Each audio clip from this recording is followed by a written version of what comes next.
Hi all, John at BauhausPerformance. So we finished up the beginner guides to track driving series and are going to be moving on to intermediate guides and some deep dives into specific topics. We've covered everything from track day prep, reading track maps, oversteer, understeer, and a lot more. And we wanted to put together in one place, so here it is. We'll see you next week for the beginning of the intermediate guides series and some of those deep dives.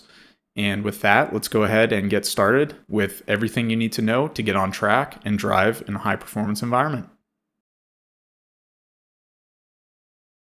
Hi everyone, John at BauhausPerformance. Today we're going to go over a track day prep guide for first time drivers.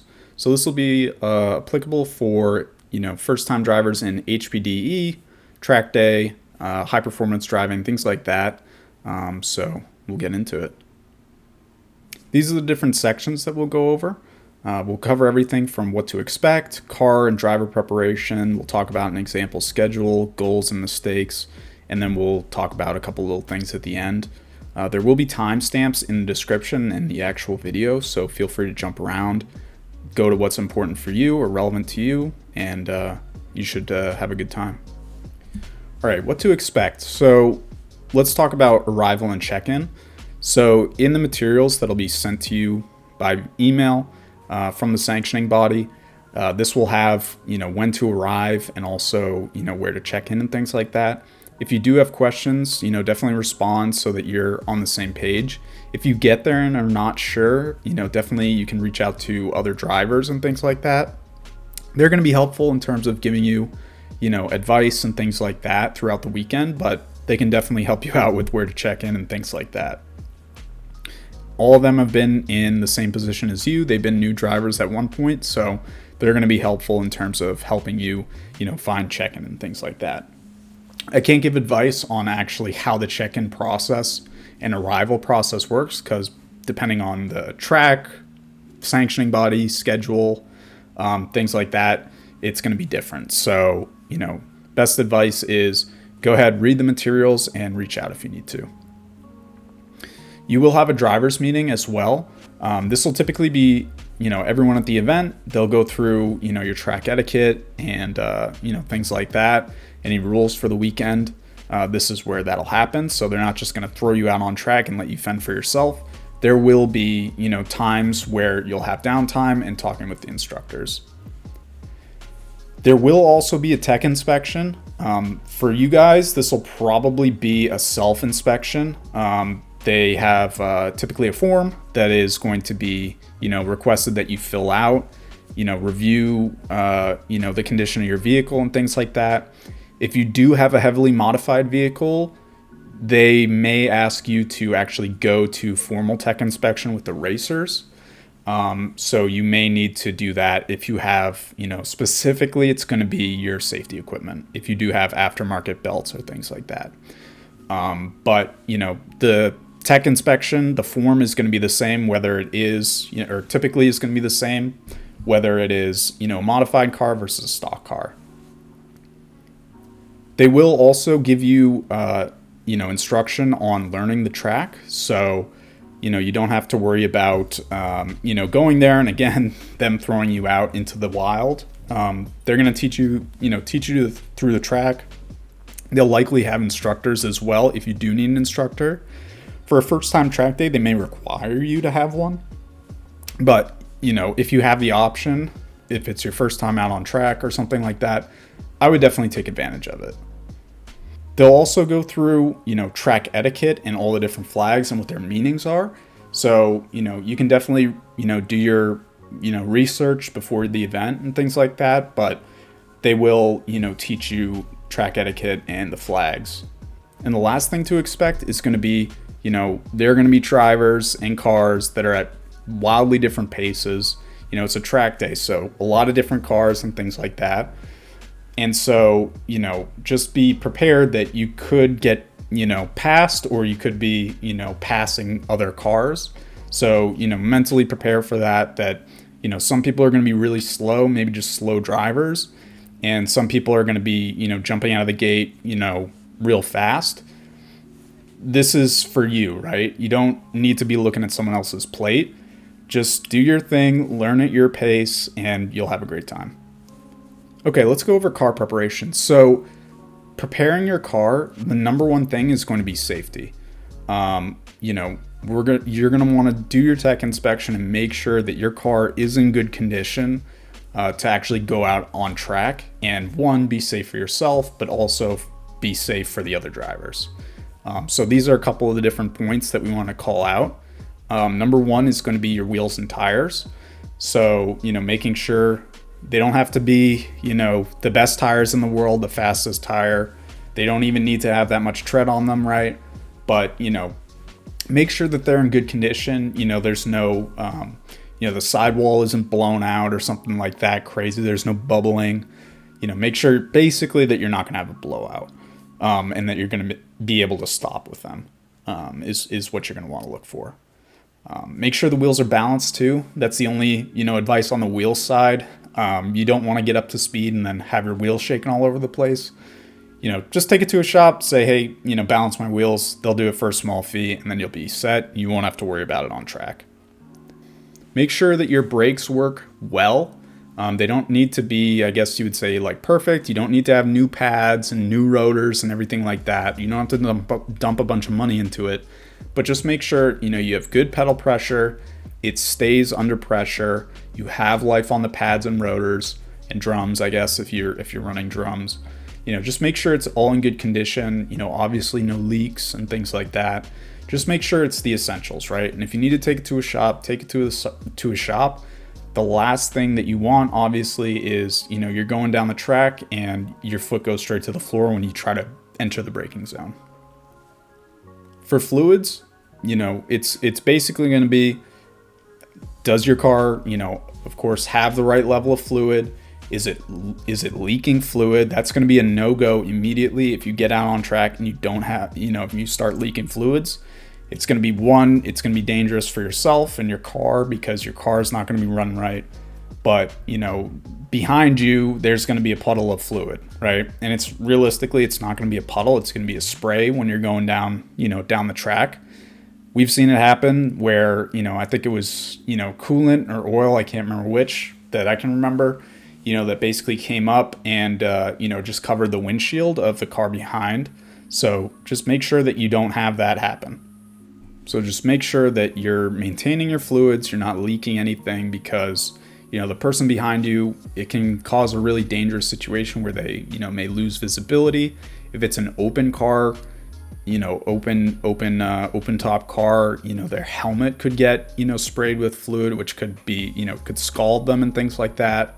And also it's going to make the track, you know, really slick if there is an oil leak or something like that. Where, you know, people will be expecting that they're going to have grip on the apex or in the braking zone, and they end up having none because there's a bunch of oil there. So make sure you're not leaking fluid. For your non-essential fluids, like your windshield wiping fluid, if it is leaking, it's not a big deal. Drain all the fluid out. Just make sure there's nothing in there, and you'll be good to go. Safety gear and interior. So this is mainly going to be around your belts and things like that. Also make sure that there's nothing loose in the vehicle, or make sure at the very least that you take it out of the vehicle before you go out on track, right? So don't have all your change, you know, in the vehicle or anything like that that's going to be flopping around when you're transitioning. Make sure that there's, you know, everything's secure, your seats are fastened well, your belts are installed correctly, and you'll be fine in terms of getting through tech and also, you know, being safe on track. In terms of electrical, do make sure that your battery is fastened. You don't want that arcing on the, you know, the side of the vehicle or anything like that. Or, you know, worst case scenario, it could come unhooked and, you know, basically leave you stranded out on track. The only other thing on electrical would be exposed wiring. So if you are twisting your wiring for whatever reason, you have to install some speakers or something like that, make sure that it is at least covered.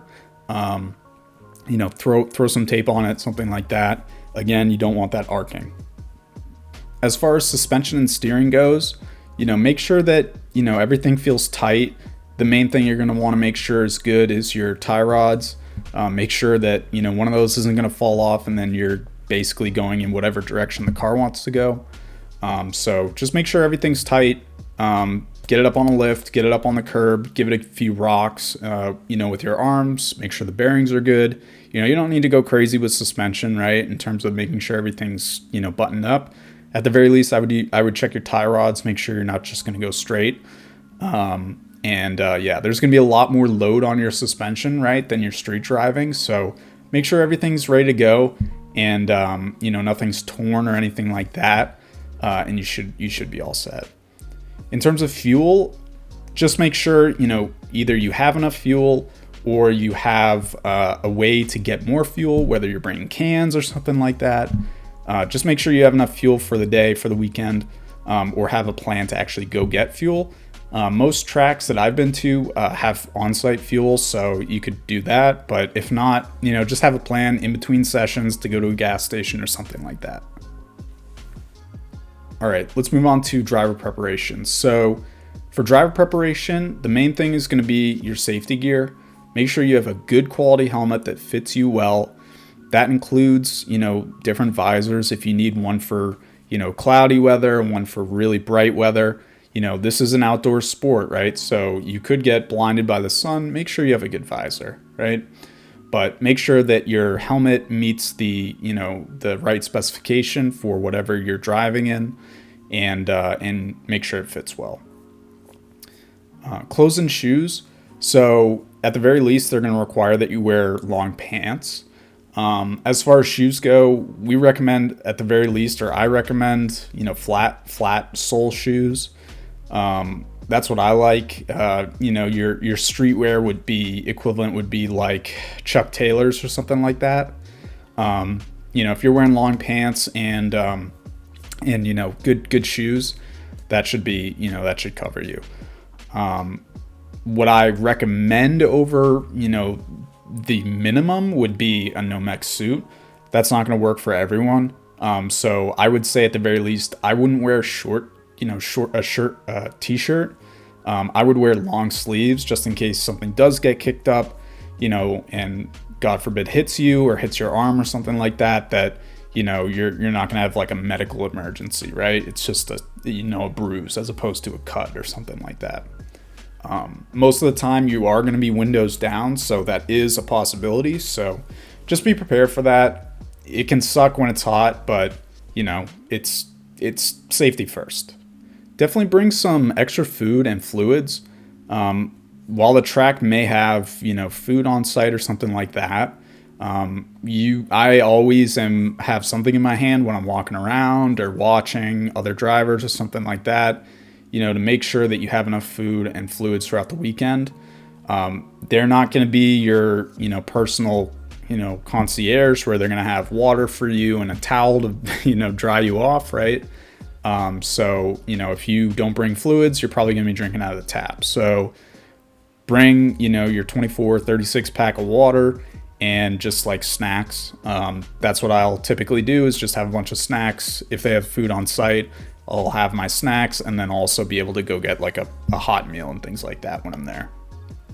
Definitely bring a track map as well. Just print out a bunch of them, and that way you can mark them up. When you're out on track, after you get off the track, you can mark them up, put little notes and things like that on where to brake and things like that. So definitely bring a track map, staple it to your face if you need to. Make sure you learn the track.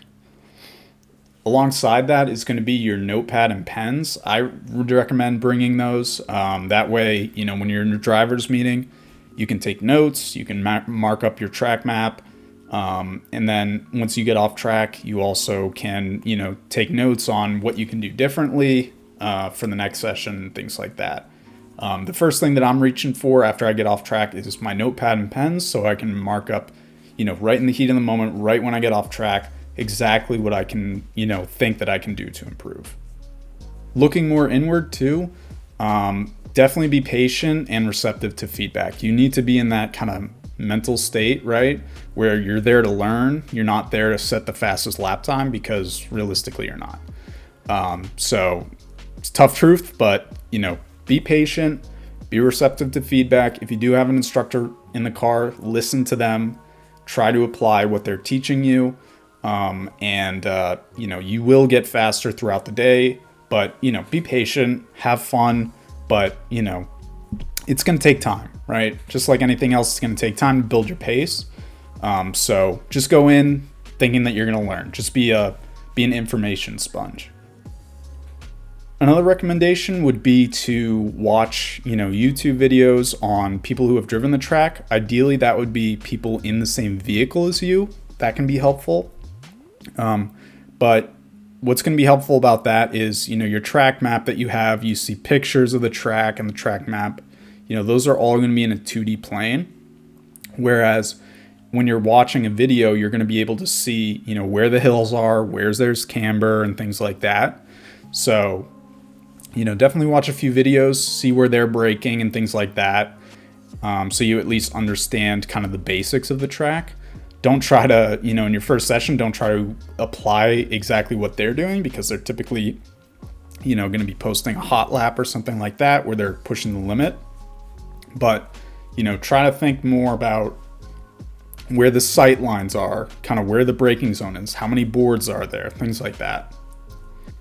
And then, if you have one on your computer, a simulator type setup, or on your Xbox or something like that, it can be helpful to do a few laps in a similar vehicle. Typically what you would want would be something more, obviously with a wheel, as opposed to like your Xbox or something like that. But that can be helpful to, again, understand the track, understand where you need to really slow down, where where the acceleration points are and things like that. Again, after you do that, you're still starting from square one, but you're tutoring yourself to understand the track, right?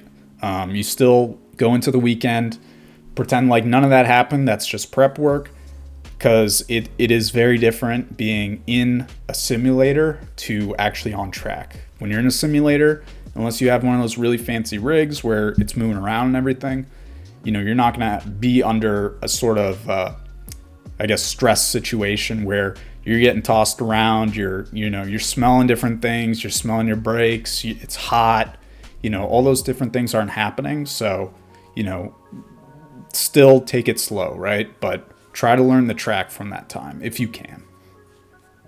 Okay, let's go over an example schedule. So the first thing that's going to happen, the first thing on your agenda is going to be a morning classroom session. This is where they're going to take you through track etiquette. They'll teach you about the flags, and they'll really go over kind of what the day looks like. After that, you'll have your first session. This will typically be a lead and follow. So what that means is there'll be an instructor that kind of leads the pack, and you all will be in single file following one another. Okay, so it's going to be your instructor in front, and then all of you guys are going to basically be doing the same thing, just trying to mimic the instructor, right? And it's going to be slow, and it's going to be annoying, and there's not going to be any passing, but, a million slow laps are really helpful to, understand everything about the track, right? This is where you're going to take all the preparation that you did in terms of learning the track map, getting in the simulator, watching YouTube videos, and this is where it's really going to apply, because all that stuff gets thrown out the window when you're actually on track and feeling what it feels like. All right, after your lead and follow, you guys are going to head back into the classroom and do a debrief. So you guys will talk about, how the session went, what did you learn, things like that.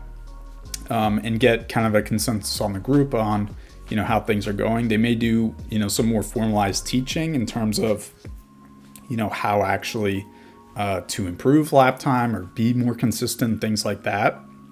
But this is going to lead into your second session, which is going to be, it's not going to be a lead and follow typically. Maybe it is, but typically what we'll see is it'll be more of, more independent. There will be limited passing, and you'll be focusing on things from the classroom session. So in my example, I called out, throttle control and weight transfer. When you do start building times as opposed to, a lead and follow type session, that weight transfer is going to be a lot more prevalent, right? So if you're going through a chicane, when you're going through the corners, you're going to start pulling some more, or you're going to be, pulled to the outside more, or under braking, you're going to be pulled forward. So definitely kind of, see how that feels, understand how that feels, where, and build more consistency and pace from there. Throttle control it's really just going to be, depending on your car, right? Where can you accelerate without spinning up or, getting some rotation? But again, it's going to be, starting slow and building and building and building, kind of walking towards the limit. That's what you're going for. After that, you'll probably head back to the classroom, again, do a debrief, talk about what you learned, what, how it felt, what went wrong, things like that. And then they'll, talk through what to focus on the next session. Maybe they'll go around more advanced techniques and things like that. But it'll be probably a pretty quick meeting. After that, just a quick break for lunch, whatever. Go get some food, make sure you're hydrated. And then session 3, this is, again, it's a more independent session, building more pace. I called out consistency and smoothness for this, right? So, building more consistency. Can you hit the same lap time, within a couple seconds or a second or so, right? And how smooth you're being, right? Are you ending up, going too deep, locking up all the time, or are you able to be consistent and smooth on your lap times, right? And then after that, it's a debrief and wrap up. If it is a weekend long session, maybe you do have 4 sessions, but it's kind of the premise is the same, right? You're going to go out, you're going to have a classroom and talk about what went well. And then you'll continue to do that throughout the day. Go back out, come back in, talk about it, and then repeat. All right, let's talk about goals for your first time. So number 1 goal is going to be safety first, right? Understand the flags, what they mean, and how to adhere to them, where the flaggers are, right? All this stuff is going to be important throughout, however far you want to take this. But, your goal is going to be, return with yourself and your car in the same condition that you went in with, right? Maybe a little more burnt up oil or something like that. But, safety's first, right? Try to learn the pit lane procedures and rules, right? Don't go speeding through the pit lane. Make sure you're, being respectful to other drivers and things like that. It's not difficult stuff, but it does go a long way for the other people in the paddock and your instructors, right? So if you want to keep going, you need to make sure that you're kind of doing all these things, right? Learning the passing zones, again, it's kind of the same thing as we talked about before. It's kind of a safety focused thing, right? But make sure you're not passing where you shouldn't be passing, whether it's on the straights or full course. Passing kind of correctly, I guess you would say. Just make sure you're adhering to the rules, because that's gonna, they're not gonna keep progressing you if you go, if it's a straights only passing rule and you just go dive bombing people. They're not gonna progress you. They're gonna have you, basically where you're at, and you're gonna be doing lead and follows every time you go out on track. Another goal is definitely to respect other drivers and maintain a safe distance, right? So, if you are passing someone, don't immediately swipe back right in front of them where they could potentially lock up and rear end you, right? When you're passing someone, give them plenty of space, right? If you are going around the outside or through, in the inside, leave enough space so that you're not going to understeer and go flying into them. Just be respectful, right? Be patient. If they're a slower driver, take your time. You can sit behind them for a couple seconds and just kind of, feel the track, try to learn something new, watch the flags, stuff like that. That's what you want to be, looking for. And that's really going to just pay dividends the further and further you go. Another one, definitely ask questions and learn, right? I mean, you want to go in with an open mind and ask questions. Everyone there is going to be passionate to, improve their time, improve their car, learn. So, even if you're shy, right, try to ask questions. You're going to get a great response from the instructors, certainly, in terms of how to improve your car. I mean, y'all are there for the same reason, so try to learn from each other as well, right? And then finally, or second to finally, would be, walk. What you want to do is you want to walk to the limit and build consistency, right? first corner, first session, you don't want to go dive bombing, into the first turn and then just go straight on. You're going to look like a fool and the instructors are not going to be very happy with you, right? So the idea is walking to the limit. The easiest example is going to be braking. If they're 5-10 meter boards, take your time, start at the 5 feels good, go to the 4 feels good, go to the 3, go a little bit after the 3. Oh, that's too much, right? Back it up, and try to build that consistency, right? Can you hit that same lap time, more or less a second, right? Okay, you hit a second. Now let's do half a second. All right, now let's do 2/10, right? So just try to build that consistency, and you're going to be in a good spot, and be safe while you do it. And finally, go out and have fun, right? No one's there to be bored, so go out, have a good time, throw your car around, really feel how fast you're going and everything like that. Enjoy the moment, right? It's going to be stressful. It could be a little scary, right? But, make sure you're having fun. You're engaging with other people, you're learning stuff. You're going to have a great time. All right, some common mistakes that we do see. Ignoring maintenance before and throughout the event. That's going to be number one, right? So you didn't, check your tires. Your tires are all tired and chewed up, right? You go out and you basically can't get any grip or anything like that. That's a tough way to go through the day or through the weekend, right? So make sure that you check your maintenance. Obviously, if you're leaking fluid, they're going to turn you away right away. So just don't do that, right? Make sure that you're checking, at least to the best of your ability, right? And if you're technically inclined, bring some tools so that you can go ahead and fix stuff. If you know how to do that, you have the right parts to do that, so that you go out and you have a great weekend.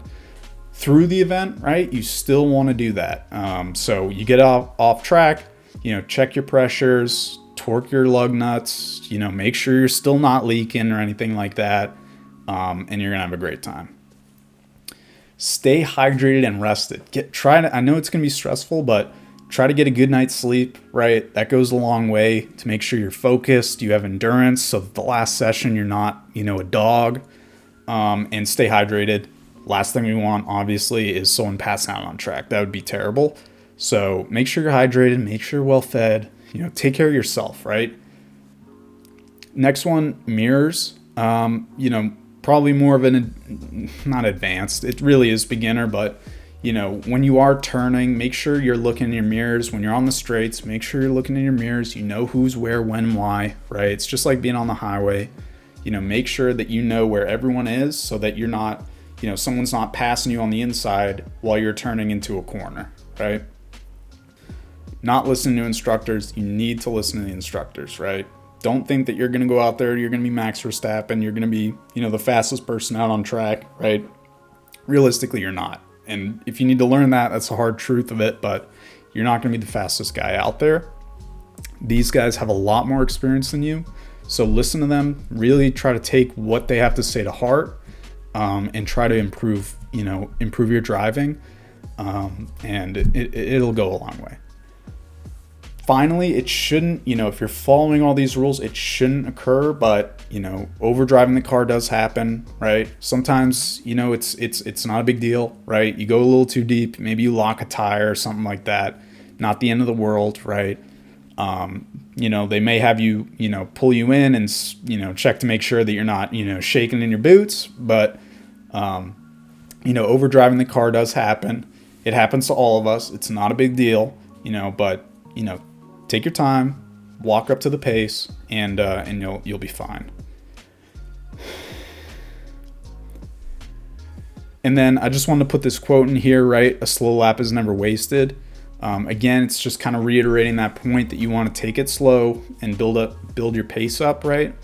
If you are more experienced, but they got you in lead and follow, take the time to find something out about the track if you've already been there or something like that you didn't see the first time when you're going fast, or just try to learn, right? A slow lap, you can really learn something that you didn't see before. Where is the camber? It may be hard to tell when you're actually going full bore, kind of the little things about the track, because you're obviously focused on what you're going to do next. So when you are in those lead and follows, Try to really, try different lines and things like that. But take it slow, and it'll pay dividends, either the next time, the next session, the next time you go to the track, everything like that. So, taking it slow never hurts, never hurts. Okay, a couple other considerations. Timing devices can be helpful. Maybe more of an advanced or intermediate type step, but it can be really helpful to have a timing device. You can use your phones. There are apps for that. So a timing device can be really helpful to try to find where you're being inconsistent. Right, when you're a beginner, inconsistency is kind of the key. Right, if you're braking in different places on different laps, you might be able to find that. Spare parts, you could bring spare parts, right? If you definitely, right, like if you're going to bring oil or coolant or something like that, spare fluids is really helpful so they're not stuck, and can't go out on a session because you're like, oh, I don't have any oil. But, maybe parts as well, right? If, something like an exhaust hanger or something like that, maybe your exhaust is flapping around, bring a couple hangers or things like that, right? Little things, bringing a couple spare parts, if you already have them in the garage, throw them in the car, bring them, and that way you can at least fix something up. Next is contingencies. We'll go into this in some other videos, but when you are getting into this sport, right, contingency programs are out there for a lot of sanctioning bodies. This can really help defer the cost of motorsport. So these are essentially, if you do have a car that you're taking out on track regularly, they'll give you discounts and things like that, whether it be tires or spare parts and things like that. Take advantage of those. That's the thing that, most people don't do. And follow the rules for how you actually go about getting those. Another one that we definitely want to bring up is how you're getting there and back.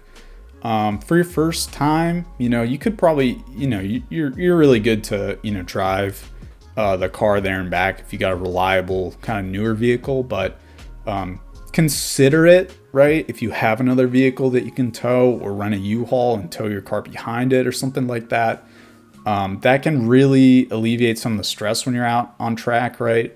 You're on the straight and you're like, half throttling, 3/4 throttling because you're like, I still need to get home in this thing.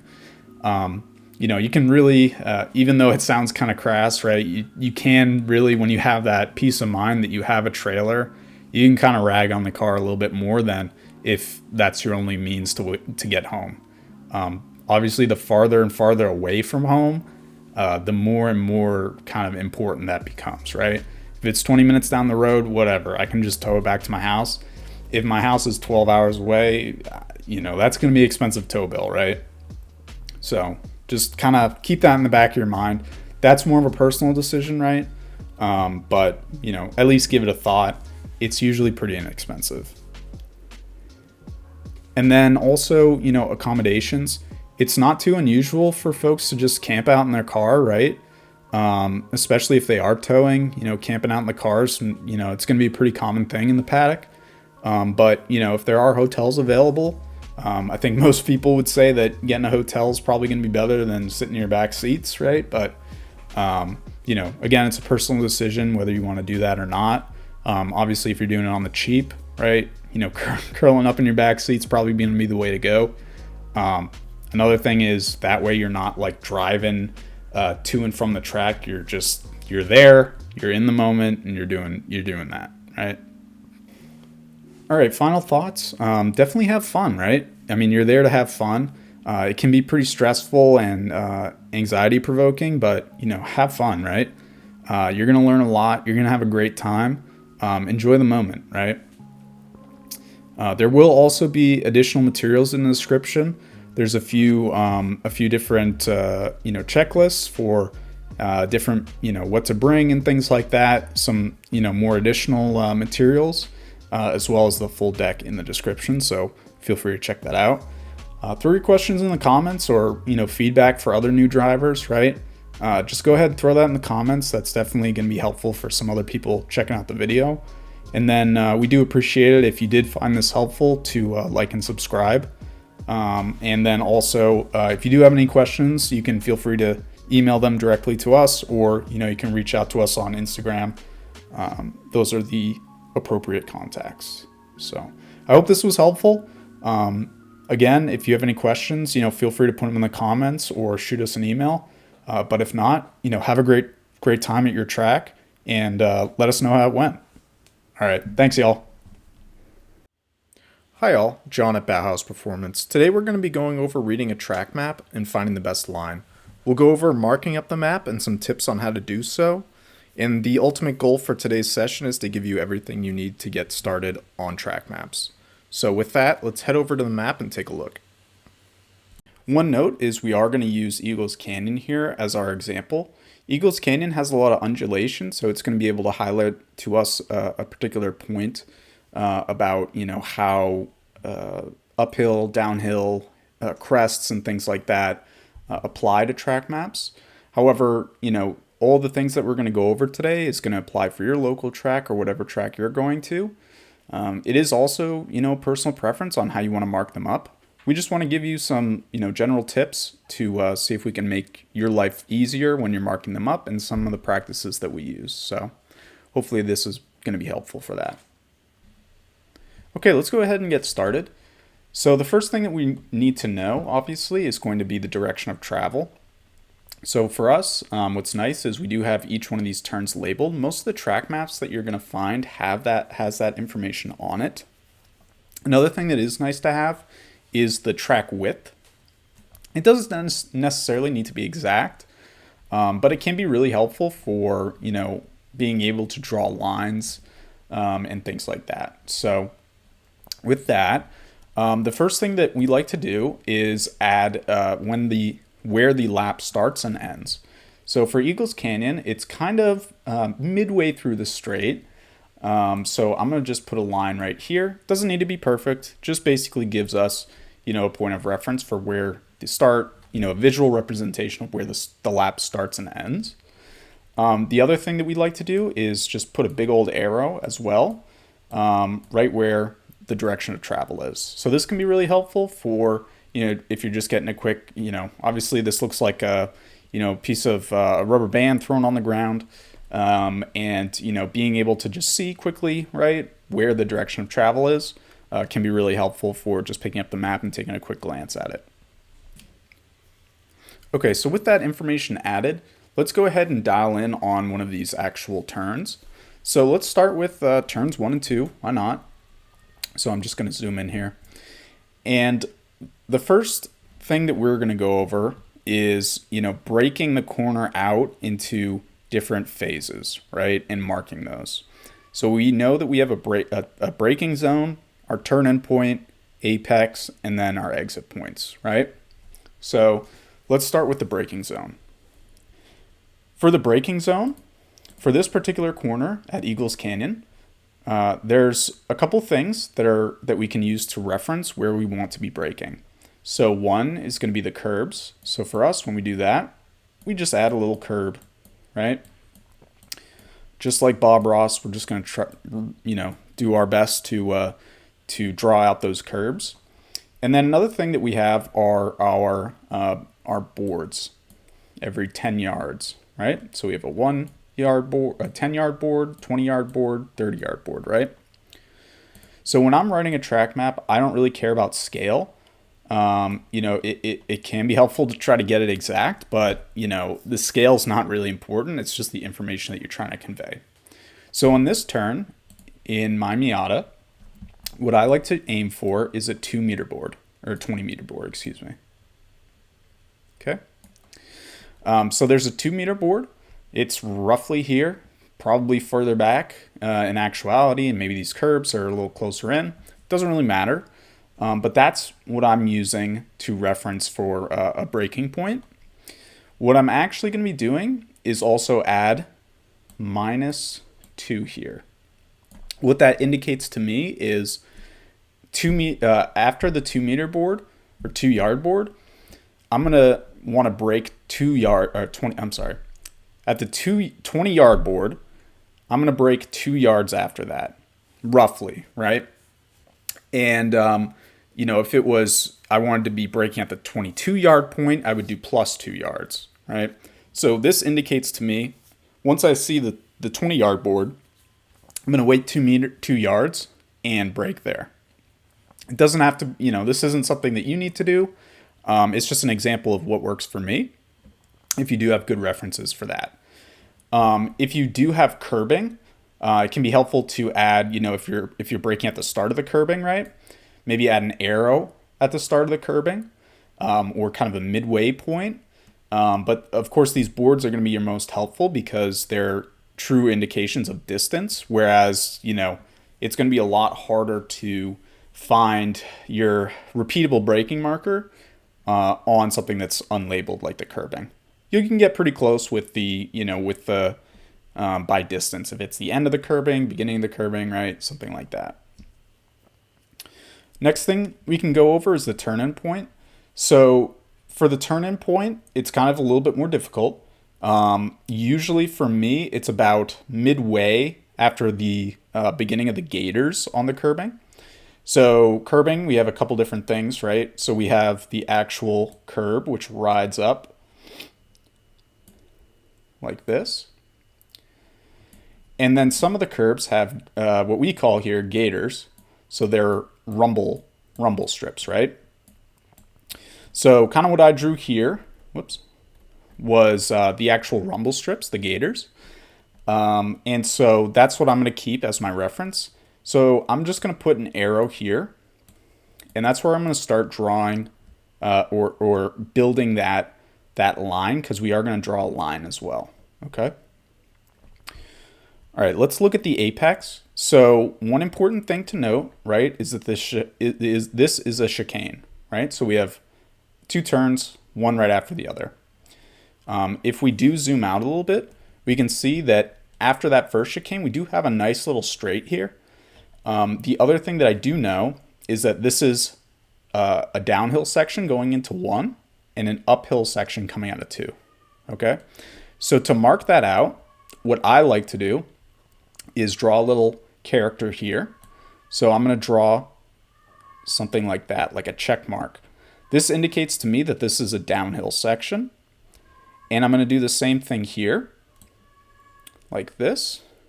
And that indicates to me that that's an uphill section, right? So if I'm coming from this ways, I know that this is downhill. And then when I'm coming from here, this is a gradual uphill, okay? So let's apply that here. So what will we want to do in this case? So I know a turn, one right after the other. There are a couple different ways to approach it. One would be, of course, we could stay in the middle of the track after coming out of 1. We could stay tight. It's kind of hard to draw here. We could stay tight coming out of 1. And that'll open up turn number 2 for us. But what that's going to compromise is 1, that braking, we're going to have to brake earlier. And, our exit speed coming out of 1 is going to be compromised by exit speed coming out of 2. Or we could go deep into 1. We go deep into 1, but then we're going to be compromised coming out of 2, right? So if you go deep into 1, you're going to have to come back out to the middle. And then, you're going to be compromised. You're not going to have a lot of speed coming out of 2. So what I like to do is focus on the apexes.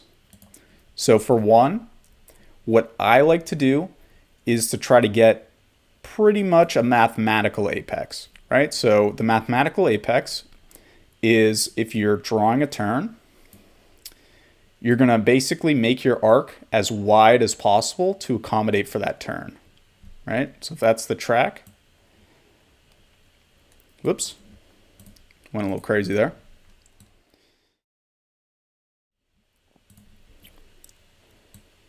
That would be the mathematical apex, right? But if we're trying to do an early or late apex, then it's not going to be the widest arc that you can. Instead, it's going to be a compromised arc. So in the case of a late apex, let me just draw these first actually. What it might look like is something like This would be an example of a late apex. This is kind of over exaggerated, where the apex is basically here at the very end of the corner, but you get the idea. Okay, so we have the apex on 1 marked up. I'm going to do 2 now. So what I'm going to do is kind of put the apex right about here. To indicate the apexes, I'm just marking them with the lines, right? So I know I'm coming downhill off 1 or into 1, and then it's going to be uphill at a 2.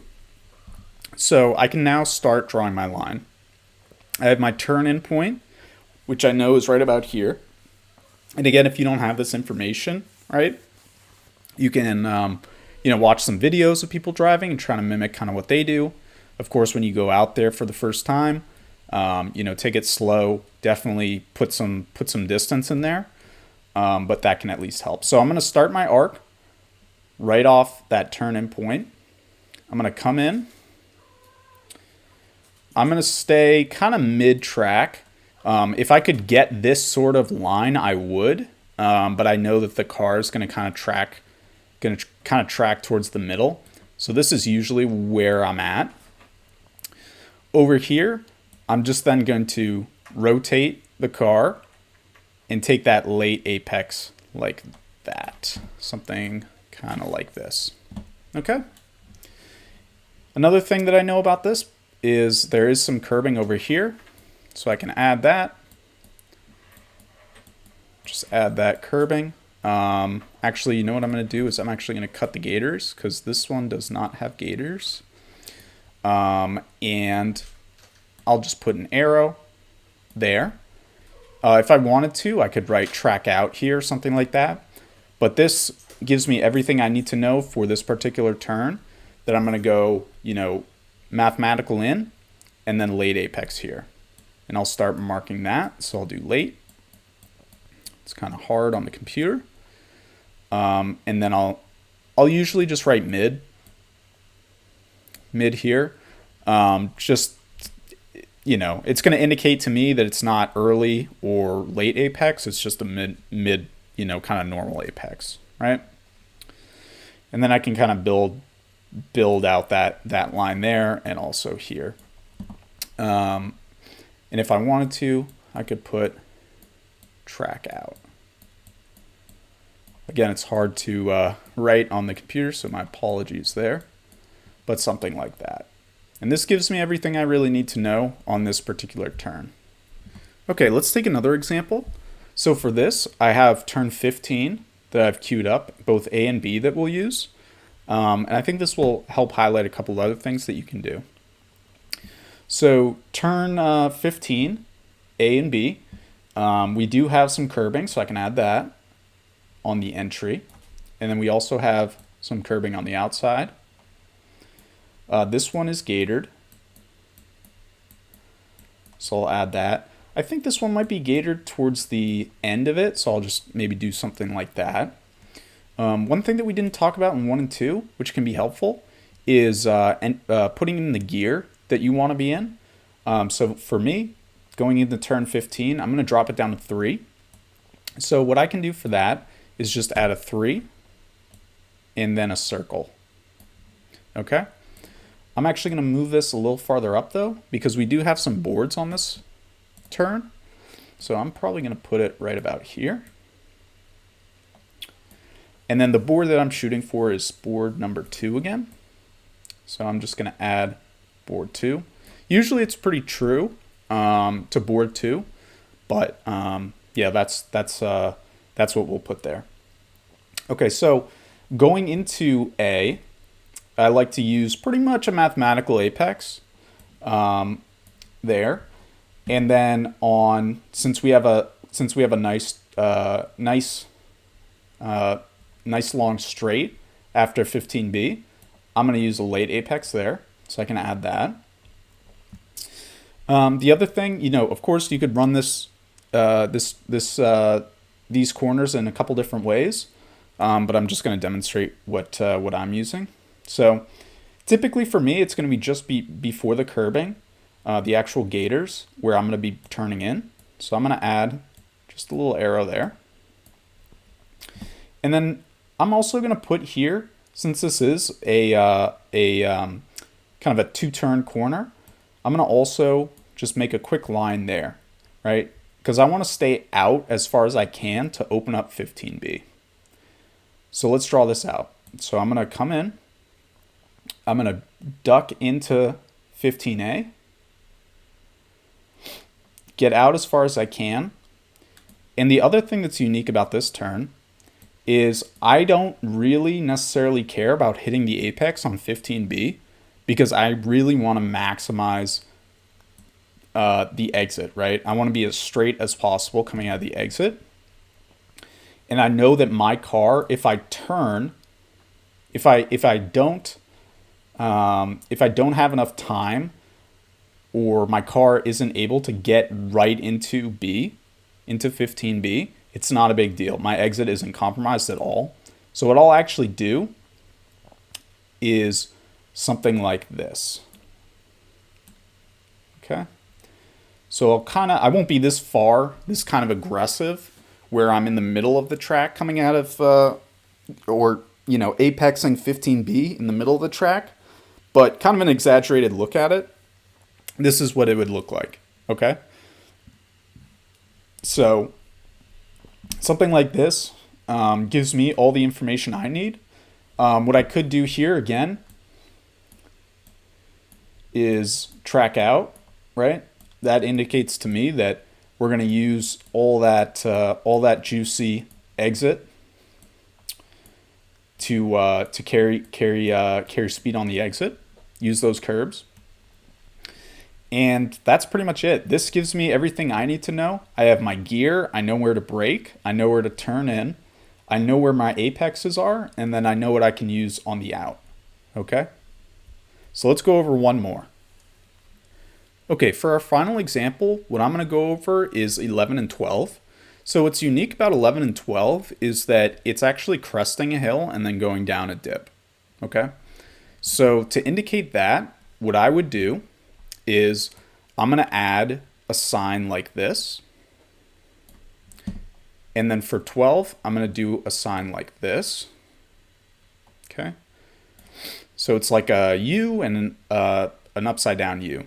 This indicates to me that we're going to be going up and then coming back down. And once we get down here, it's going to be a dip and then it's going to go flat again, right? So basically we're cresting the hill, coming down the hill, and then coming through. And this occurs in both of these turns. So kind of the middle of the crest is here. If I did want to move that up, I could to kind of indicate that the crest is here. Something like that, right? And then this is pretty accurate, right? And then from there, we can just quickly, scribe out the rest of our points. So I'm going to be doing this in 3. My braking point is also 3. So I'm going to do 3. And then my board. I'll put my apex. So here I'm going to do math. For this one, I'm also going to do math. It's not super critical for this turn to do that. But what I'm going to do is kind of come in, stay in the middle, try to come back out as much as I can, and then hit that apex. And I can actually track out pretty well here because I know that there is a little access road. So what I can do is something like this. So I'll indicate that as well. So this is an access road. Usually we have cones kind of set up like this. Again, it's not indicated on the track map, or the actual track map. But this is something we definitely want to use. So I'll add a little arrow there. What you could do is add a little bit more in here. So I would say more something like this would be accurate.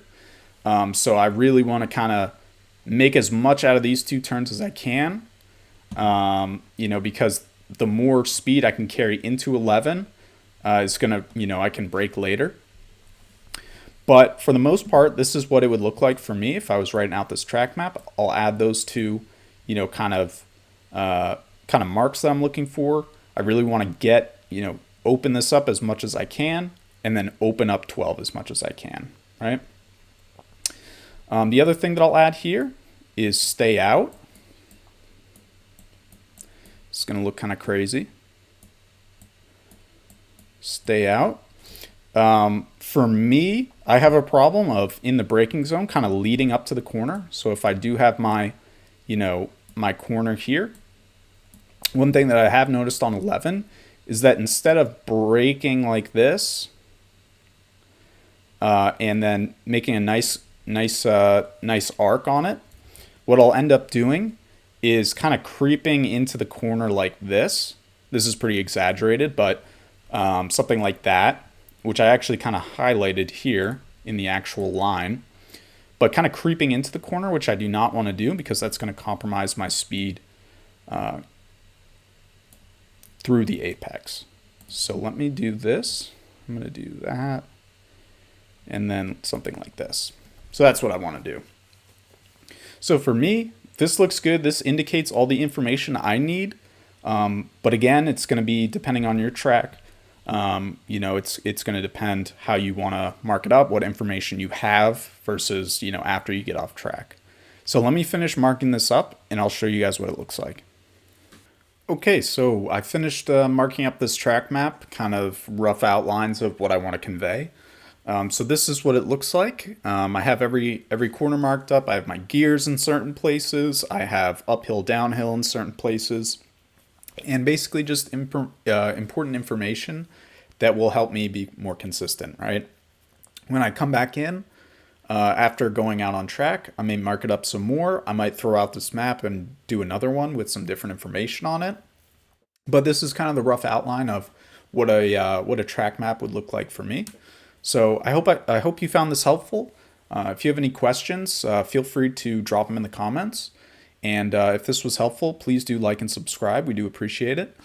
And if you have any questions, reach out to us either by email or in the comments, and we'll be happy to answer. All right. Thanks, y'all. Hi, everyone. John at BauhausPerformance. Today we're going to go over how to get faster on your first track days. This will be helpful for first-time drivers and, maybe some people who have been to a few track days but are kind of hit kind of a plateau in terms of their pace. These are a few tips to improve your time, get a little faster, be more consistent, and that's what we're all out there to do, is to have fun, get faster, be the fastest person on track. So hopefully this will help you with some tips to move you up in the order in terms of your pace. So let's get into it. The sections that we'll go over today, first one is going to be whether it's the car or the driver that's holding our pace back. We'll talk about smoothness over aggression when it comes to driving on track, braking later and carrying more speed, throttle control and weight transfer, and analyzing your laps to find that time that's missing. So there will be timestamps in the video and in the description, so feel free to jump around to whatever's relevant for you. So car or driver, let's talk about what's the limiting factor here. So for me and some of the people that I've driven with, some of us here at BauhausPerformance, it's been helpful for us to analyze whether the car is the limiting factor that's making so we can't achieve a faster lap time, or if it's us in the driver's seat that's causing us to not be able to achieve a faster lap time. Most of the time, it's going to be the driver. However, there are some times where it is the car, and being able to analyze whether the car is really the limiting factor. You have reached kind of the top echelon of what you can get out of the car. That's going to be, more for advanced drivers. So I'm going to focus more on drivers for this, but, it could apply to the car too. And there will be some, tips in here to analyze whether it is in fact the car.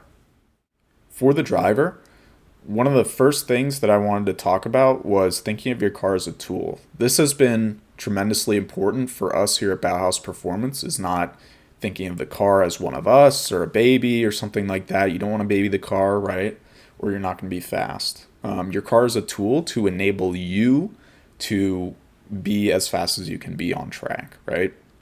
So if you're constantly babying the car, not pulling hard in the corners, not braking hard, not, 3/4 throttling it, something like that, you're not going to achieve the maximum pace that you can get out of the car, which is your goal in motorsports, right? So you need to think about the car as a tool to enable you to reach your potential, and wear and tear on the vehicle is just a function of that. It can be really hard when it is, your daily driver or something like that. Obviously, you care a lot about it, and you have, financial stake most of the time in the actual vehicle. But you really can't think about it like that if you're going to achieve the maximum amount out of the vehicle. It's just, you need to think of it as an object that you are going to drive, and you're going to drive it hard because that's how you get the maximum pace out of the vehicle. It's a hard mentality to kind of get out of, because obviously, for most of us, we care a lot about cars, right? And things like that, but it's not how you're going to be able to get the maximum pace out of the vehicle. Mental limits is kind of along those same lines, right? So it kind of goes alongside thinking of your car as a tool. Mental limits is, when I say mental limits, I think about, going 80 miles an hour, 90 miles an hour, 100 miles an hour, really hard into the braking zone, braking really hard, right? Kind of that fear factor, breaking through that fear factor to really push the vehicle to its limit as opposed to your limit, right? What you want to do is maximize the vehicle. You are there to maximize the vehicle as opposed to, fighting through, the fear, I guess you would say, right? And it's a constant battle, right? Especially as you move up, right, to faster and faster vehicles, that's going to get more and more challenging. However, it's something that, determines what's a good driver and who's a great driver, right? Is who's able to, obviously maximize the vehicle. And to do that, you do have to break through those mental limits about, pulling hard in the corners, braking late, not getting freaked out by the acceleration, things like that. So, try to, as much as you can, obviously it's difficult, but break through those mental limits to try to, go hard into the corners, and really push the car to its potential. Alongside those, I'm not talking about skill here, right? Skill will come, right? But the next thing would be fitness and stamina. That's been tremendously helpful for me and for the other people here at BauhausPerformance is, improving their fitness and stamina. What it helps us to do is not have to worry about or not have to, I guess, feel as much pulling in the corners, as much deceleration, acceleration, not have that wear and tear on the body. Obviously, when you're braking hard, you have some nice, a firm brake pedal. Maybe you don't have a booster or something like that. There's a lot of load there, so that can be physically demanding. Being able to have the physical resolve to feel those forces and apply those forces that are needed, right? Like hard braking, allows you to not have to think so much about the physical strain and think more about what's your next move, what is the car doing, things like that. So I would encourage you all to, even if it's little stuff like cardio, some light physical training, that can be really helpful for not thinking about that when you're driving the car, as opposed to just letting it happen, not have that be kind of in the forefront of your mind. Allow more of your mental capacity to be focused on driving the car as opposed to what is physically happening to you and what you're physically resisting in order to, achieve what you need to achieve on track. Those are the main things with the driver. However, at the end of the day, it's going to be skill, and that's skill that you will need to learn. Another thing that would be helpful would be getting in a simulator or something like that. If you do have the resources to do that at home, to build something like that, that would be something that I would encourage. But if you don't have that capability, right, these are the things that I'm going to be focusing on track to make sure that I am not the limiting factor, that the vehicle is what's limiting me. As for the vehicle, the main thing is going to be your tires and the grip that you achieve through those tires, right? So, if you have some really old, worn tires, that's going to limit you on track. The tires should be the only thing in contact between your entire vehicle and the actual racing surface. So you need to make sure that those tires are optimal so that you can achieve the optimal, grip with the vehicle, right? So that can be, obviously those are consumable in motorsports. So those are going to be the things that your tires and the grip that you can achieve out of those tires, right? Depending on compound and thing like that, is something that you'll need to have in the forefront of your mind and seeing if that is limiting you as opposed to yourself or some other part of the vehicle, right? Same thing applies to your brakes, right? If your brakes are overheating, if you're not getting the bite that you need on the brake pedal, they're kind of more street brakes. Consider potentially moving your brakes up to a more race specification. Not a big deal to have your race brakes and your street brakes if it is your street car. Those are typically pretty easy to swap out. So, and you can just, when you're ready to go to the track or when you get to the track, you drive your car to the track, throw your race brakes on, use your race brakes, and then pull them off and drive home, right? Not a big deal there. But that can be a limiting factor, right? Especially if they're overheating, you're going to get a lot of brake fade and you're not really going to be able to push the car for certainly long periods of time. But if it's really bad, even around a singular lap, it might get more challenging. And then third on the car, obviously your car, there's a million things that can limit you. But the third that I wanted to cover was your suspension, right? So if you are riding on stock suspension or maybe some cheap coilovers or something like that, consider upgrading. It does make a huge difference in your ability to pull in the corners and to brake and things like that. It's going to align with all your weight transfer. So consider a suspension upgrade if you do feel like that. Your grip is covered, your tires, you have brand new tires, but you're not getting the grip that you need. Consider a suspension upgrade to hopefully alleviate some of that. However, most of the time, like I said in the beginning, it's not going to be the car that's the limiting factor. All of these three things will get you more lap time, as long as you're buying the right parts and things like that. But at the end of the day, it's only going to get you so far if you are a concerned driver. You're driving not even close to the limit. You're driving 70%, 60% of what the car can achieve. These are only going to take you so far. So keep that in mind. So let's move on to smoothness versus aggression. This is going to get more technical, so be prepared for that. But the first thing that we want to cover is unsettling the car. If you're unsettling the car during braking, during turn-in, during tracking out, for in acceleration, what you're doing is you're moving that your suspension and where your grip is all across the car very quickly, and your tires are not going to be able to accommodate for that. So keep that in mind that you're going to want to be as smooth as you can. The slowest cars are usually, or the slowest looking cars are the ones that go the fastest, and the ones that look like they're, really fighting the car and going crazy are usually going to be the slowest cars. So just keep that in mind, that you want to be smooth with all your inputs. Every input that you're doing on the car, you want to be smooth, because that's going to transition your suspension and your tires to give you the maximum amount of grip, right? If you're really jerking the wheel hard, what you're going to end up doing is overloading the outside wheel. You're not going to get a good bite on your turn in or on your tracking out or on the apex.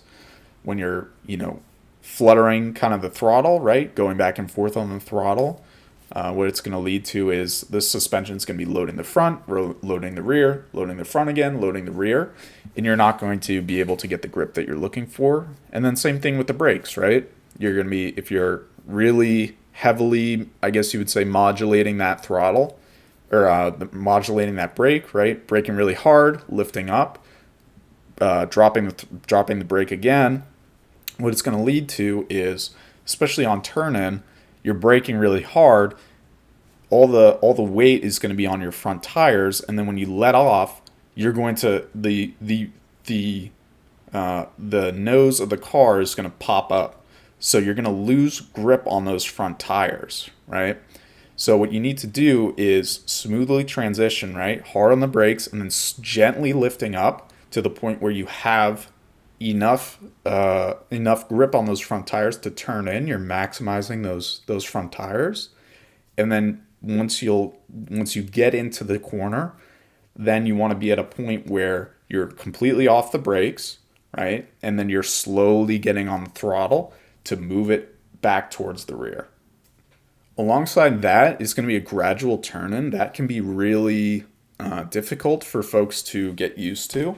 That's something that I've struggled with in the past is I want to kind of have a car that is really hard on the nose and I can just basically flick it into the corner. But that's not always the fastest, right? If you're cutting really hard into the apex, what you're going to do is you're going to lose a ton of speed on the apex because you're losing that nice arc that you get from maintaining speed by having a nice long arc during turn-in, right? So if you're diving into the corner, right, by turning really sharply in, you're going to be really slow on the apex and you're not going to carry as much speed into the corner, okay? Same thing applies to lockups, right? So if you're diving really heavy on the brake pedal, you're going to lock up your tires. So what I like to do is kind of have a smooth transition, not too smooth, right? But a smooth transition to exactly where I want to be on the brakes. And then you modulate based off how much grip you have, right? So if you can feel those tires starting to, under rotate, you want to have a little bit of under rotation.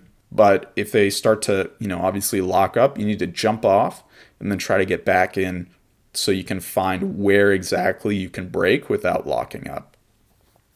Rolling the throttle is going to be the same thing. So again, you want to roll onto your throttle. If you're looking at your curve, you want to have your throttle curve, you want to have a nice smooth transition on the throttle. You don't want to be jumping up all over the place, right? So roll into the throttle, be really nice on it.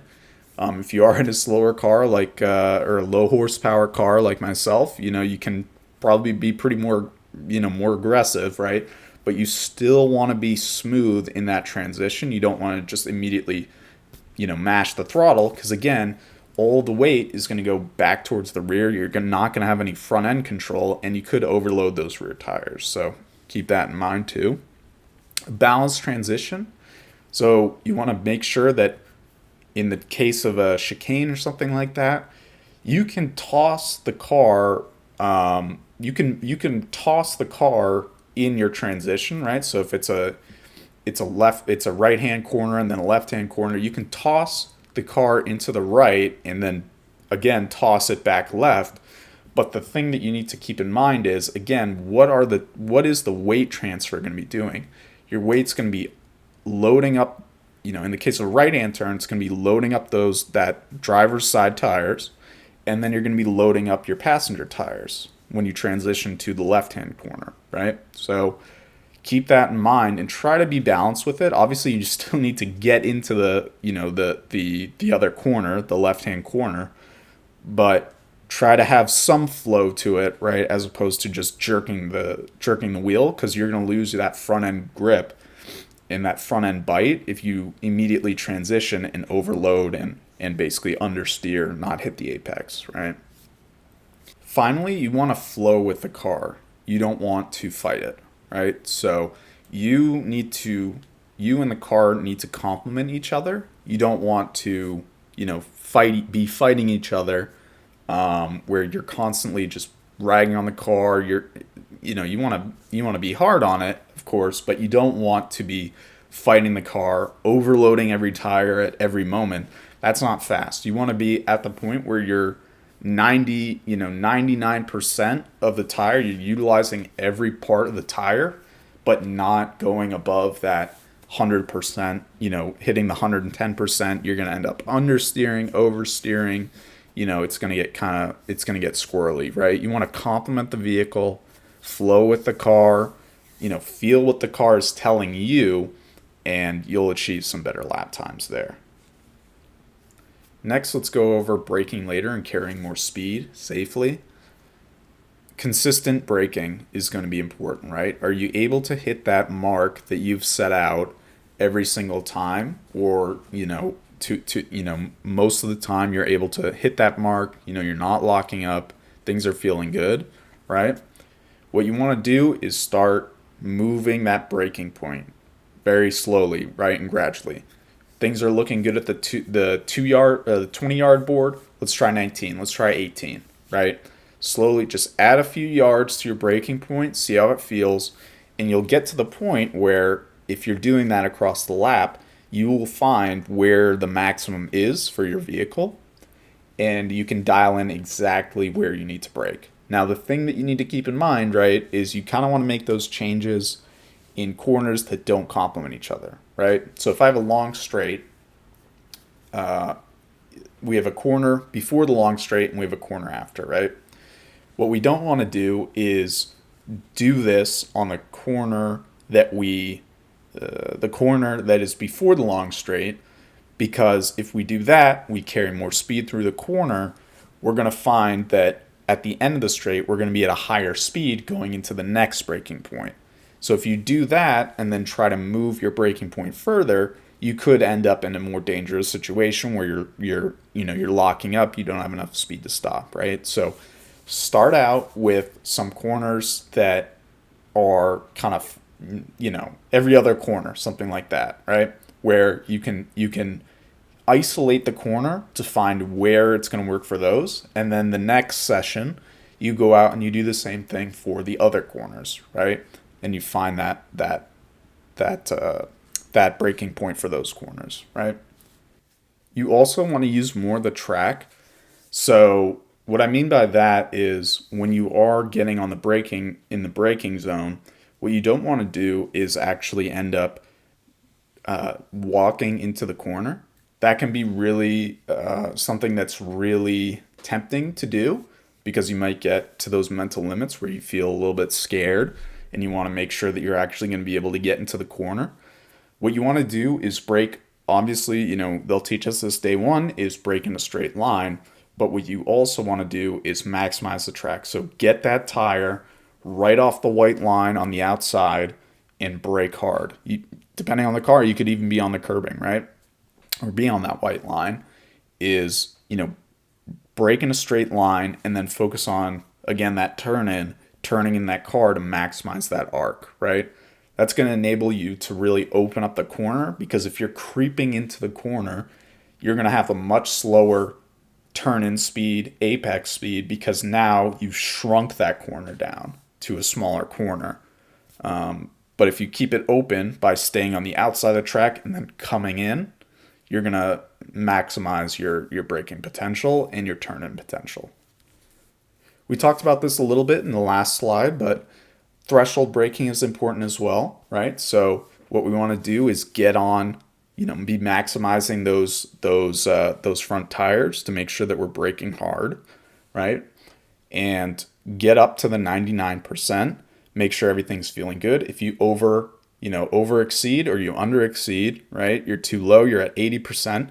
Modulate that brake pedal to bring it up to 99. You go too far, all right, drop it back and then bring it back up to where you can find exactly where the tires are going to not fail, but you're going to end up locking up or hitting some sort of limit. Trust the grip. Again, this kind of goes back to the car versus driver section, but you want to trust that your tires are going to be able to have the same grip. They may not, but have a similar grip the last time you were out, right? So trust that you have grip and that you're going to be able to stop, and that will kind of get you over that mental barrier of braking deeper into the corner. Next is throttle control and weight transfer. First thing is going to be being smooth, right? Don't flutter that throttle. Get a smooth, nice throttle input.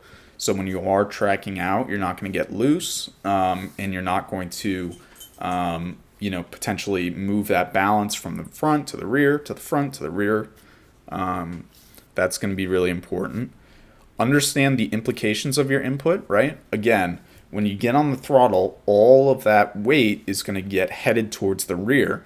So what's going to happen is you're going to lose that front traction because all the weight or not all the weight, but most of the weight is going to be headed towards the rear of the vehicle. So you're not going to get the same bite out of the front tires that you would out of when you're in the braking zone and you have a lot more weight on the front tires, right? So your wheel is going to be, you're not going to be able to turn in, or when you're tracking out, you're not going to be able to turn as much out of the corner as you did when you came into the corner, right? So understand the implications of your inputs, be smooth, and that will alleviate some of that difficulty in tracking out if you're having difficulties there. When I'm talking about pedal steering, that's what I mean in terms of the implications of the inputs, right? So when I am braking, all the weight's going in the front. I have a nice bite on my front tires where I can turn, assuming they're not overloaded. When I'm tracking out of the corner, all the weight's going to be going to the rear, so I'm going to have a lot less on those front tires, right? So you can use that to your advantage, right? So there's the concept of trail braking, where what you want to do is you want to brake hard, ease up as you're turning in so that you have all that, you're maximizing your tires when you're actually turning the vehicle as opposed to braking now. When you're at your hardest turn point, which is going to be at the apex, you're going to be off both your brake and your throttle. And then as you're coming out, you want to get on the throttle, and you're going to lose some of that front traction. So you're going to let the car, alleviate the steering wheel, and let the car move you to the outside of the corner as much as you can, right? And that's all done through the pedals, right? You're not, there will be steering input, but leveraging the pedals to do some of the steering can be really helpful in, again, managing your weight transfer, in finding that lap time, right? Maximizing your tires through your pedal steering. And then finally here would be using weight transfer to your advantage. So one of the things that can be really helpful is, you have a long right that you need to get into the corner. What you can do is, if you're, taking a lot of speed in and you're at the top of your gear, shift up at that point. And what that'll do is again, since you're on your throttle hard, the weight's all going to be in the back.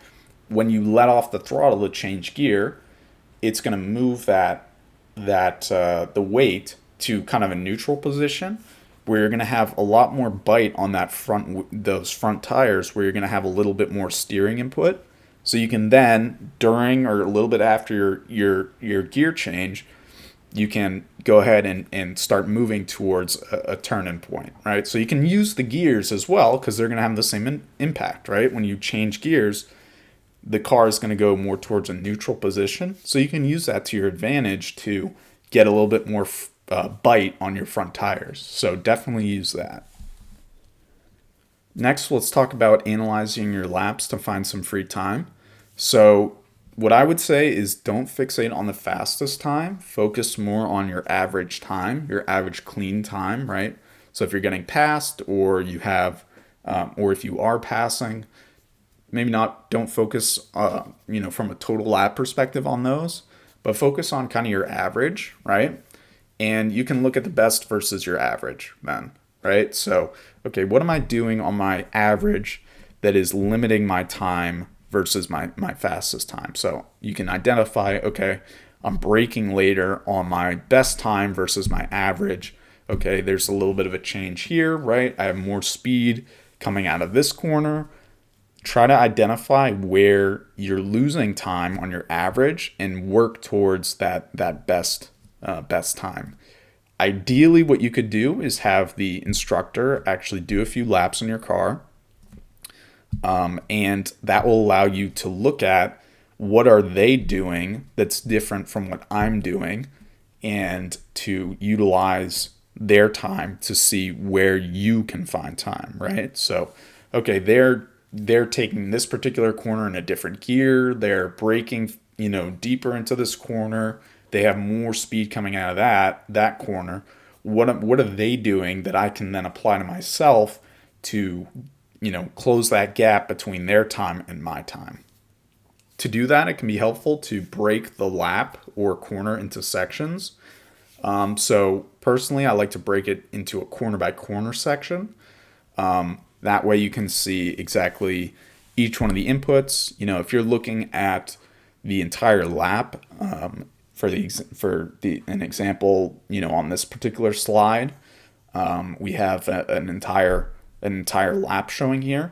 I would really break it down right into the actual corner itself to see where you can find time. Because if you're looking at this, you're looking at all your different inputs, your speed.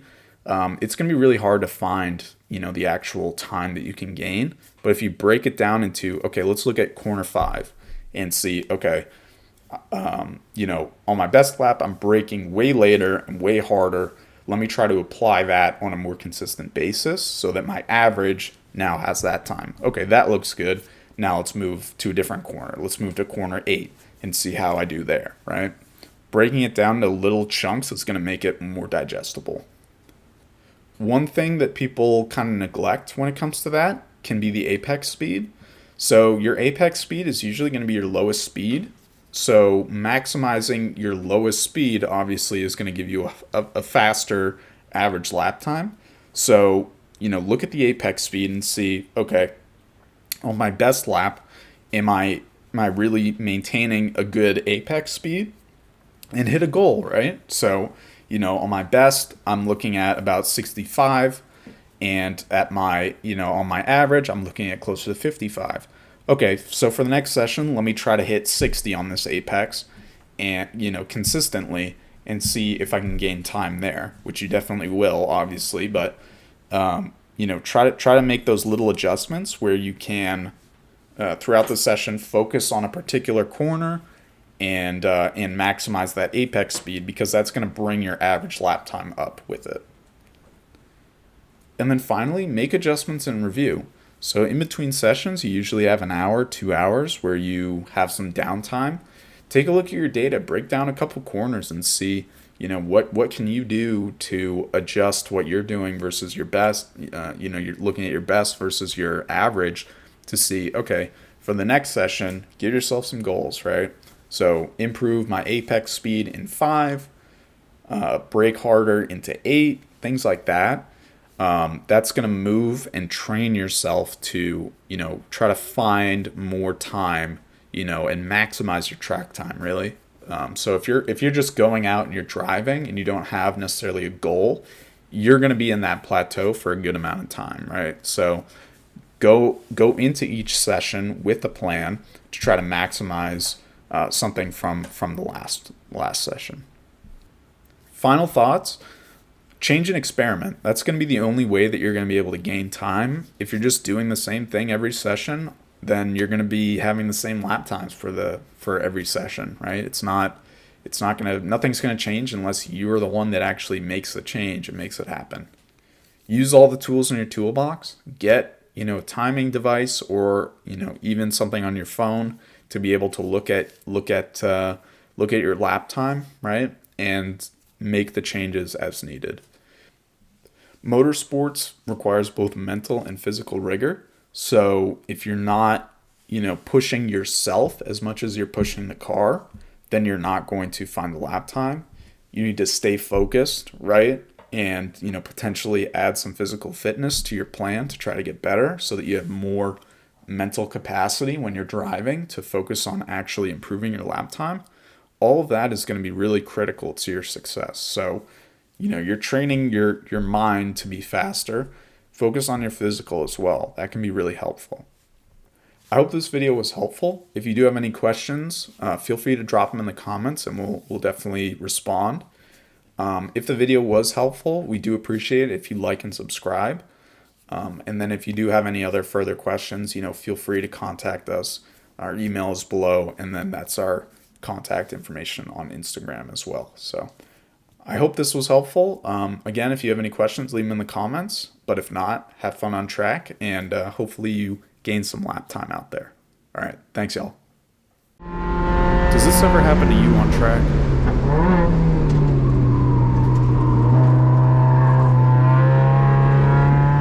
What about this?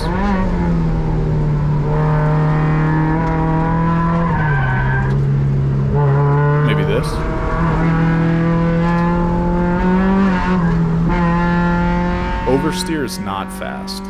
So let's fix that. Hi y'all, John at BauhausPerformance. Today we're going to be going over oversteer and what every driver needs to know.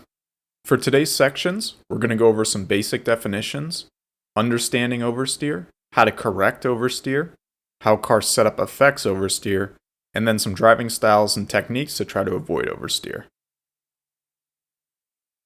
So let's go over some basic definitions for oversteer. Oversteer, or loose for Americans, is going to be when the rear tires lose grip before the front tires. And what that leads to is the car rotating from the rear and losing traction there.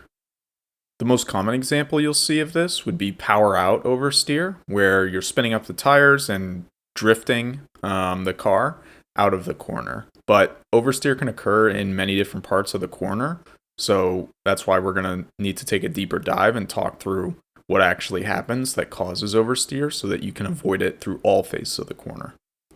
Car balance refers to the balance of the car on either the front or the rear. So if the car is more balanced on the rear, then that's going to mean that there's more grip in the rear. And if it's balanced on the nose or the front of the car, then it's going to mean that you have more grip in the front. So when we talk about that further, just keep in mind when we talk about being on the nose, balance on the front or balance on the rear, then that's going to mean that there's essentially more grip in that area of the car than in the other. Tire overload refers to when the tire exceeds its grip potential. So it's going to lead to spinning or not spinning, locking up, something like that. And then one misconception that a lot of people have is that drivetrain determines if you have oversteer or understeer. That's not true. Front-wheel drive cars can have oversteer, and rear-wheel drive cars can have understeer, which is the inverse of oversteer. So just keep that in mind, that just because you have a front-wheel drive car doesn't mean that this applies to you. You could argue that it applies more to you because there is when you have oversteer in a front-wheel drive car, you have a lot less inputs available to correct that oversteer. And we will use front-wheel drive cars for some examples, so those folks that drive front-wheel drive cars will not be left out. But this could also, apply for, you never know what's going to be the next step in your career. You may move up to a touring car where it would be a front-wheel drive car. So, I encourage you all to not just skip past that part. And then finally, engine position. So when I'm referring to the engine position, I'm referring to if it's in the front, if it's in the middle, or if it's in the rear of the car. That all has different implications on what the car is more prone to for oversteer. Okay, so we went through our definitions. Let's talk about oversteer itself. So oversteer is going to be, again, like I said, the rear tires are going to be losing grip before the front tires, right? So how can that occur? Well, there are a few phases, right? One would be there's too much throttle. So you're coming out of a corner, you're applying too much throttle, and you end up rotating the car. The tires are not able to get all the power down that you're asking of it. And so you start spinning up those rear tires when you're coming out of the corner, and that's called power oversteer.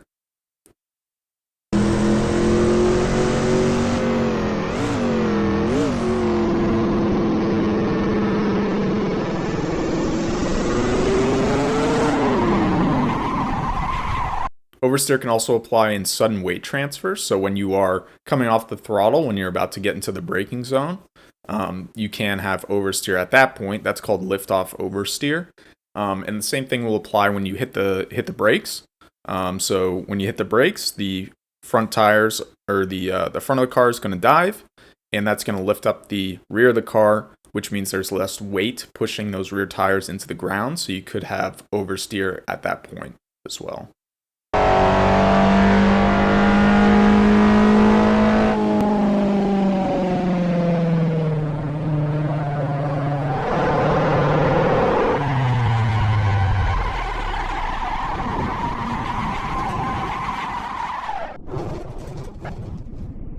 You can also encounter oversteer using too much steering input. This is usually going to be in conjunction with power oversteer, lift-off oversteer, or middle corner oversteer. However, it is possible for In the example of you're going into turn in, you're on the brakes and you do a really aggressive turn in, that you could lose the rear at that point. So too much steering input also does have the implication of triggering oversteer. And then the conditions of the track can also lead to oversteer. So for example, if there is an oil slick or something like that, or if someone has, a very fast car, for example, an Indy car or something like that, has really ground down the track surface on the racing line, where it's really polished, then at that point, if you do get on that racing line that's been polished, you could encounter oversteer. Of course, for those that have driven in the snow or driven in the dirt, it's really common to have some oversteer at that point, but it also applies to the racing surface as well. So let's take a deeper dive into the different phases of the corner and where you will encounter oversteer. So braking zone and turn-in oversteer is going to be pretty self-explanatory. So that's going to be you have oversteer in the braking zone or in the turn-in zone. And that's going to occur from the car putting too much load on the nose, where the rear has lifted, or there's not enough weight on those rear tires to get the grip down, and you're going to end up rotating the car. This can also occur from brake balance. So if you are, again, if you're applying too much braking pressure towards the rear of the car, worst case scenario, you lock up, but more times than not, what it's going to lead to is the rear tires are going to become unstable, and you will encounter oversteer in braking or in turn-in. You'll kind of feel that through your steering wheel, where it'll start to, you'll feel the rear, in your butt kind of moving around. In which case you're going to need to, the only way to correct that is either, power through it and control it, or, ease off the brakes. Mid-corner oversteer, this is going to occur, so everything's going great in your turn-in, but you reach the apex and you start to feel the car rotate. This could be when you're in a neutral position on the throttles and the brake pedal. What this can sometimes be is you're getting on the curb, or there's a little bit of change in the actual track. Maybe the track is lifted a little bit more where you're driving, and it's unsettling the car. And we'll talk through ways to correct that, but that's another place that you can have oversteer. And then, of course, there's power out oversteer. So I think most people have experienced this in the past, but if not, again, this is when you're applying too much throttle on the way out of the corner. You end up spinning up the tires, either the whole axle or one of the tires, and it ends up you lose grip on that tire and starts to, trigger oversteer. So we'll talk about ways to correct that as well. Okay, so the first thing that you're going to want to do if you do encounter oversteer is going to be you're going to want to enter some smooth counter steering. So what that typically is going to mean is you're starting to move your wheel to a more neutral position, to a straight position. What that's going to do is start to try to bring that the weight in the rear to back towards both tires, as opposed to the one tire that's being overloaded. So let's see an example of that in action.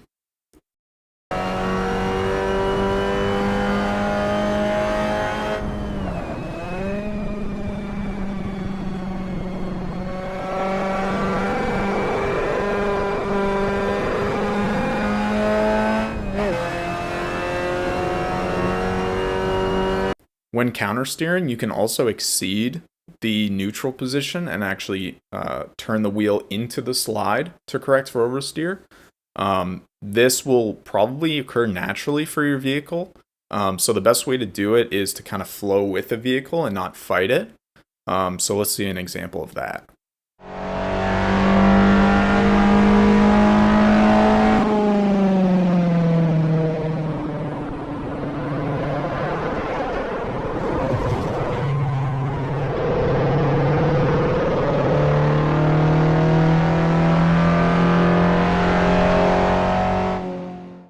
Another way to correct oversteer is going to be through throttle modulation. So what this is typically going to mean is you're going to want to ease off the throttle when you're coming out of the corner or in the mid corner, because you've essentially put too much power through the tires that they can't accommodate for that power anymore. So one way to correct for that is going to be to gently lift a little bit on the throttle to a place where the tires are not overloaded, and then you can begin again creeping back up to a full throttle position.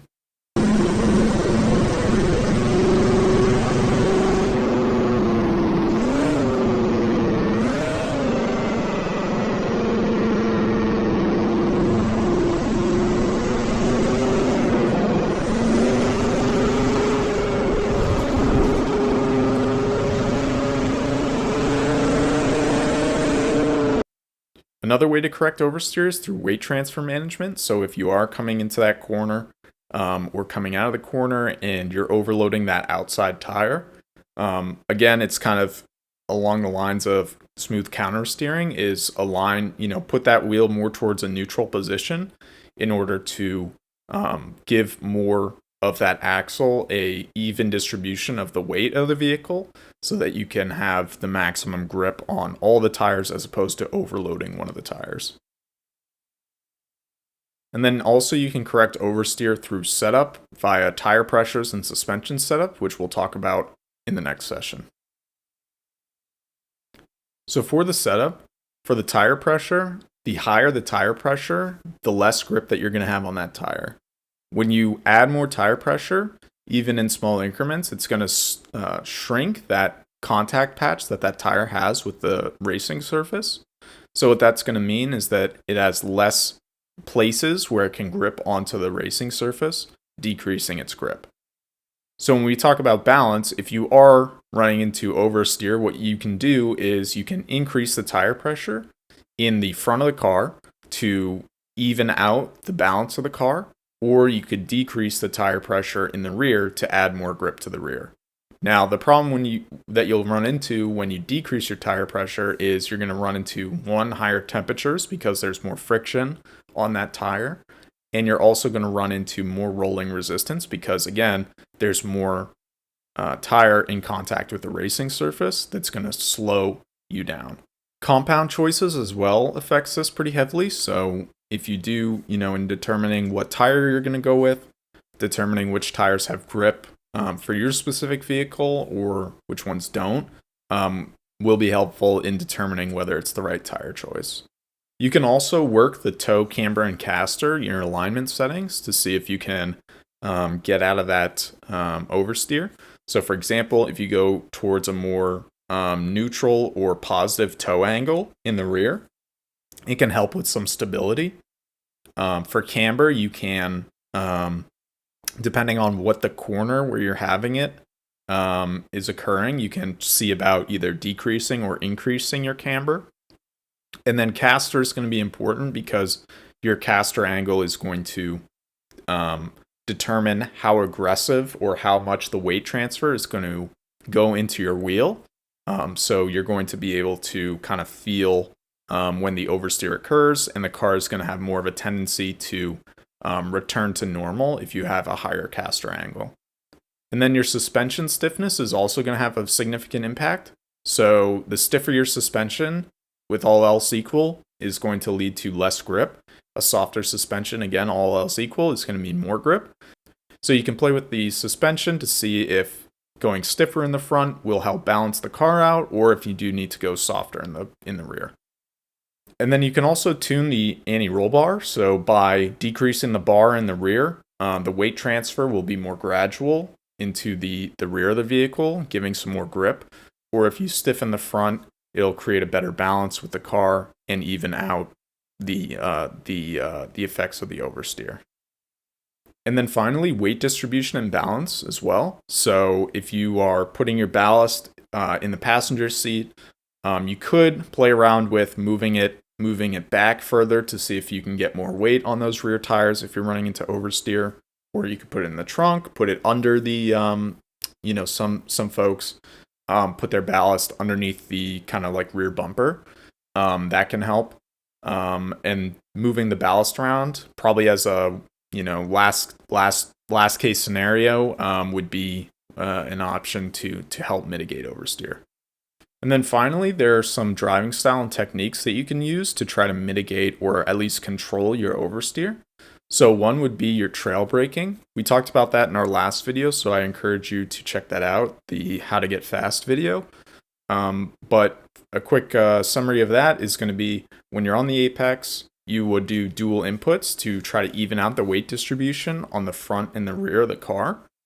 So by doing that, you're kind of smoothing out the curve of moving that weight from the front of the car in your braking zone towards the rear, and making it a more smooth weight transfer. So when you do get on the throttle, it's easier for the tires to accommodate for that. You can also use the throttle to control your oversteer, right? So again, being smooth on the throttle, as opposed to very aggressive, is going to reduce the amount of oversteer that you would have. So you can be more gentle on the throttle, to reduce the amount of oversteer that you have. You can also induce oversteer that way. So if you are not getting enough oversteer, it is good to have a little bit of oversteer, right? So what you can do is, obviously you can be more aggressive with your weight transfer and your inputs to try to induce some oversteer if you need some rotation, usually in the mid corners where you would see that. You can also do heel and toe down shifting. Y'all should be doing that anyways, but if you're not, again, that's going to be a nice smooth weight transfer. So especially in those low gears, when you do get into your turning zone, you're going to have a nice, the weight balance of the car is going to be a lot more even if you are kind of matching your revs, keeping that weight balance nice and even and not unsettling the car as you're going into the corner. And then, of course, shifting the weight in a controlled manner in order to control the balance of the car. Weight transfer is really going to be everything here to make sure that you're not unsettling the car, overloading the tires, right? So use weight transfer in a more technical way so that you're understanding what all the tires are doing and what they're going to be doing through each one of your inputs. I hope this video was helpful. If you do have any questions, feel free to leave them in the comments. Our contact information is below as well if you want to reach out to us directly. If you did find the video helpful, please do like and subscribe. We would really appreciate it. And with that, we'll see you in the next one. Thanks, y'all. Hi y'all, John at BauhausPerformance. Today we're going to be talking about understeer and what every driver needs to know. For today's sections, we're going to go over understanding understeer, how to correct understeer, how car setup affects understeer, and driving styles and techniques to try to avoid understeer. First, let's go over some basic definitions. So understeer or push is when the front tires lose grip before the rear tires, making it so you're unable to turn or turn as sharp as you would normally. When I talk about car balance, I'm talking about the balance of the car from grip in the front versus grip in the rear.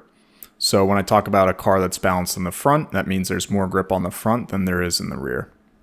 When I talk about tire overload, I'm talking about the tires exceed the grip potential that they have, so they start to slip. It's a common misconception that front-wheel drive cars can have only understeer, rear-wheel drive cars can only have understeer. That's not true. Both cars can have the same effects, both oversteer and understeer. All right, so let's talk about what understeer actually is. So understeer, like we said earlier, is when the front tires lose grip before the rears. So let's talk about how that can happen. One scenario where that can happen is if you enter a corner too fast. So if it's typically a 60 mile an hour turn and you're coming in at 80 miles an hour, your tires are not going to be able to grip as they normally would because you're coming in at a higher speed. So if you try to turn the wheel at the same rate that you would at 60 miles an hour, they're not going to have the grip to accommodate. So that's a very common way that you can get understeer is turn-in understeer is what that would be. Alongside that would be too much steering input.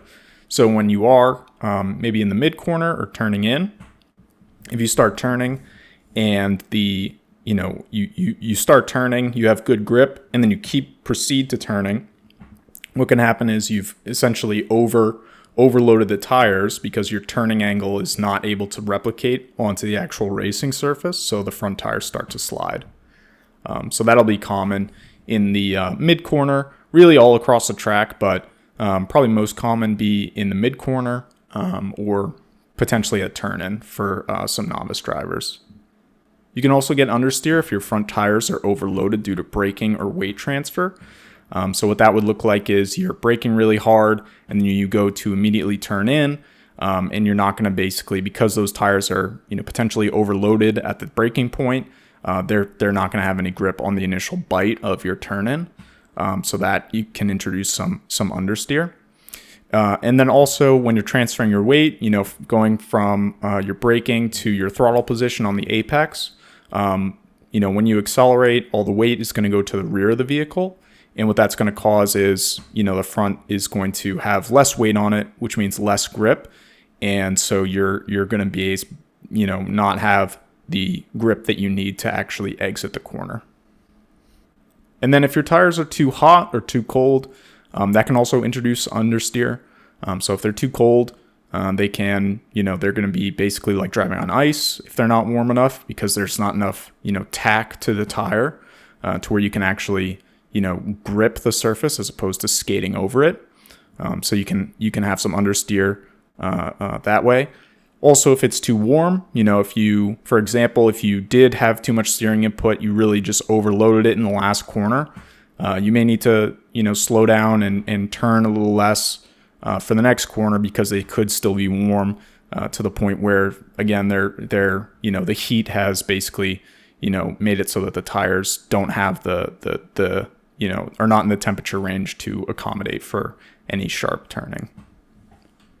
To correct understeer, the main thing that you're going to want to do is reduce your steering input. So what that looks like is, some people call it, wheel shuffling or something like that, but it's going to be basically, if you're in a 90 degrees to the right configuration with your wheel, what you're going to want to do is start bringing it back to, 45 degrees, basically back to straight to a certain extent, to let the tires regain that grip. Find where you have grip and then try to give it a little bit more turn in to see if you can get a little bit more out of it. So you're kind of balancing the wheel to try to see where you can get the grip and where you can't. But the first thing, if you do have understeer, the first thing you want to do is not instinctively turn more. It's actually the opposite. You want to unload the steering wheel to see if you can get back to a point where you have grip on those tires. The goal is to make it so that, the turn that you have on the wheel matches the turn rate that you would have on the vehicle. The other thing that you can do is try to move the weight of the vehicle. What this can be is easing off the throttle or braking smoothly.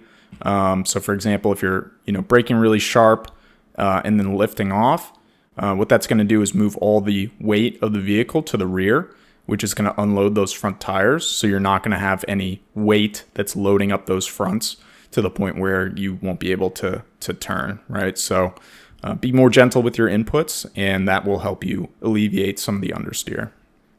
Alongside that is going to be improving your weight transfer. So trail braking can help with this, right?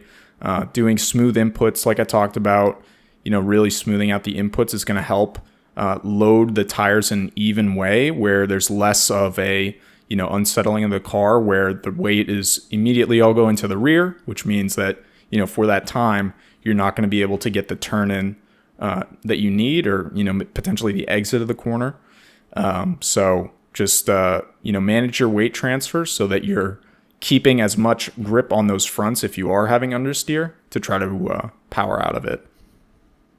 And then you can also play with car setup to try to, alleviate some of that understeer. Biggest thing for, on the track or at the track is going to be, you can drop those front tire pressures to try to increase the surface area that the tires have with the road. That can be helpful to try to regain some front grip. If not, you can also play with the front bar, which we'll talk about later, and also soften up the front suspension. Okay, so let's look at some examples of understeer. So the first thing that we're going to look at is turn-in understeer. So this is you're in the braking zone, you're getting ready to turn in, or you have turned in, and you find out that you're not able to accommodate your car is not able to accommodate the inputs that it's being given. So this will typically happen, in every car, front wheel drive, rear wheel drive car. It's usually a function of coming into the corner too hot and missing the apex. So the main thing that you can do is try to reduce your speed to try to reduce that arc that you have and regain some of the grip. You're also going to want to unwind the wheel to try to find where you can gain some grip again. And really just it's going to be a function of slowing down, unwinding the wheel to the point where you can get close to the apex. But if you're really, pushing it and you've come in too hot, you're kind of scrapping that corner. You're going to miss the apex. So try to stay on track, try to salvage what you can, and try to do better on the next lap, next corner, next everything. So, again, main thing is just going to be to slow it down, try to stay on the brakes for a little bit longer, and then unwind the wheel. That'll help, slow you down even more. And then when you do get to a speed that you think you can manage, try to get back into a more aggressive turn and try to get into that corner. All right, the next type of oversteer that we're going to talk about is your power out oversteer. So this is going to be really common with your front wheel drive cars. So you get to the mid corner, you're trail braking really well, and you get on the throttle really aggressively, and you find out, okay, I'm getting pushed too far out of the corner to the point where I don't think I'm going to make it. I'm extending beyond the track limits. So this is going to be where you run into your power out understeer, right? So what you're going to want to do in this scenario is you're going to have to get off the gas, because that's really going to be one of the only ways that you're going to be able to reduce your arc. So hop off the gas, in a smooth manner to try to not upset the car. The first thing that's going to do is put more weight on those fronts. Just by lifting, it's going to move that weight more towards a neutral position. So you'll have some more grip there. And then the other thing that you're going to want to do is unwind that wheel, try to get it more towards a straight position. It seems counterintuitive and can be a little bit scary when you already feel like you're going, past the corner or off the track. But you are going to need to do this, because otherwise you can salvage it if you do that. You unwind the wheel and let off the accelerator. But if you don't do that, there's a guarantee that you're going to go off track, right? So unwind that wheel, lift off the accelerator, try to get as much weight on those front tires as possible, and try to salvage as much of the corner as you can. All right, let's talk about car setup and how you can reduce understeer with that. The first thing that you're going to want to do is drop the front tire pressures. That'll make it so that the contact with the racing surface is going to be greater, because there's less tire pressure. It's going to create a larger contact patch with the racing surface. What that'll do is help you get a little bit more grip potentially, but it's also going to introduce rolling resistance and also, increase your tire temperatures. So just keep that in mind. You can also play with the alignment settings. Potentially going with a toe out in the front can help with initial bite going into the corner. Camber, you can play with the camber to see what's going to work. Ideally, what you're going to want is for the majority of the corners, or the important corners, to have it be the tire that's on the outside to be rolling over and have a flat contact patch. And then caster, there isn't a huge effect on caster with understeer. What I would recommend is going to the forums for your specific vehicle to see what other people use, and try to use your other tools in your toolbox, like your toe, your camber, and some of the other stuff that we'll talk about to dial out some understeer. You can also work the suspension stiffness and the anti-roll bars. So what you can do is soften the fronts to see if that can help, add some grip to the front. Or if needed, you can stiffen the rear to try to make it so that the car is more balanced towards the front of the car. With the anti-roll bars, like I said earlier, you can soften the front bar to try to get some more grip there. Or same thing as the suspension stiffness, you can increase the stiffness in the rear to try to balance out the car. First steps that I would do would be to soften the front, see how that goes. But if that doesn't work, then probably throw, go stiffer bar in the rear. And then weight distribution and balance. If you do have ballast, you can start moving the ballast forward to see if that helps with the understeer. Or, if you have some, accessorial components that you have in the vehicle that are stored more towards the rear, maybe you have your radio or something like that, you can try to push that closer to the firewall to see if you can get at least a little bit more weight onto those front tires. But that's kind of last resort option would be, working the weight distribution. So for driving styles and techniques, the main thing that you're going to want to do is have slow and deliberate hands. So, slow down your hands to make sure that when you are turning in, you're not immediately, hammering a 90-degree angle on the wheel or something like that. You want to kind of slow into it. That way you're going to be able to better feel where you're actually losing grip. So, take it slow with the turn in, and find where you can actually hold some grip.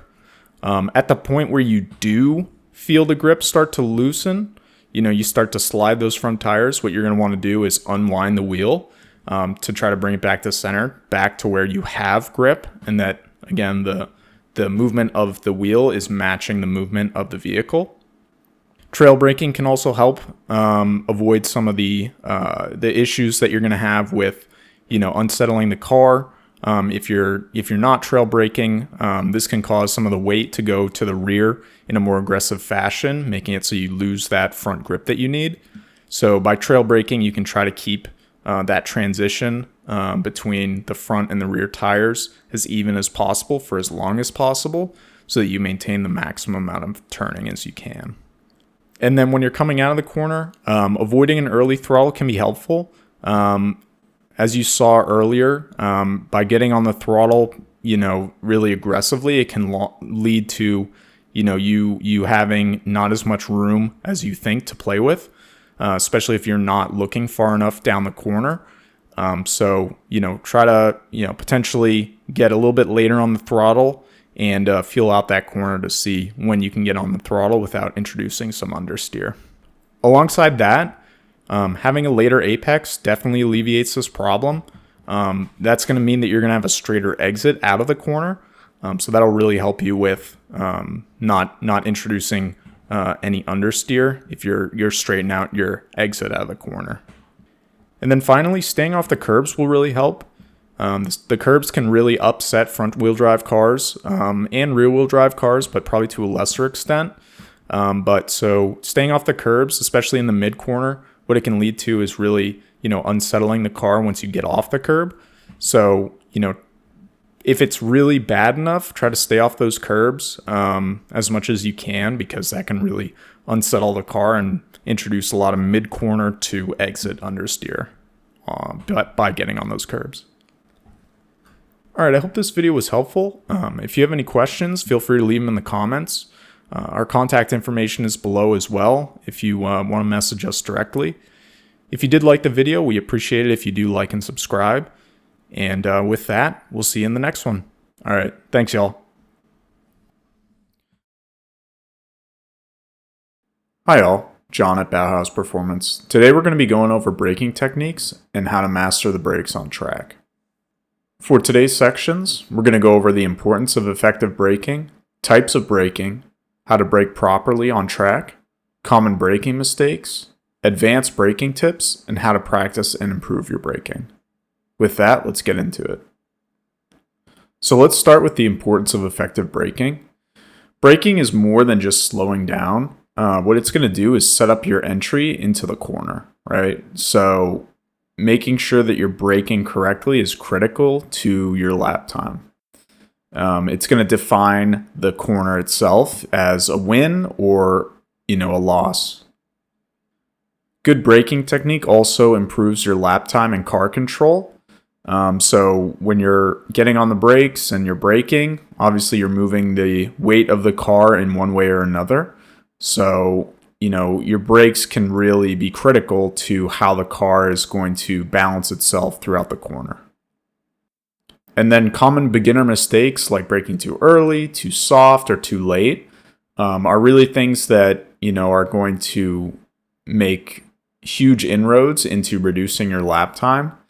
So we'll go over some of those techniques and go over some examples to help you, avoid some of those common beginner mistakes. So let's go over a few concepts with braking. One is going to be threshold braking. So threshold braking is when you're maximizing the force of the brakes and the ability for the tires to transfer that into braking force without locking up your tires in a non-ABS car or engaging ABS. So ABS and, depending on the system, and of course locking up is going to not slow you down as fast as threshold braking, which is basically, managing your car, managing the brakes so they're at the very limit of their braking potential. The ABS system is going to, depending on a car, more street car, right?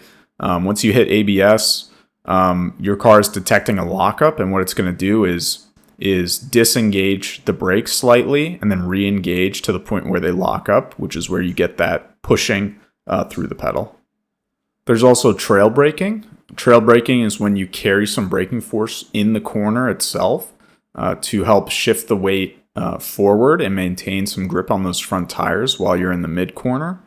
And then, alleviating that braking force when you're coming out of the corner to start evenly shifting it more towards the rear so that you have more of that exit grip to maximize your exit of the corner.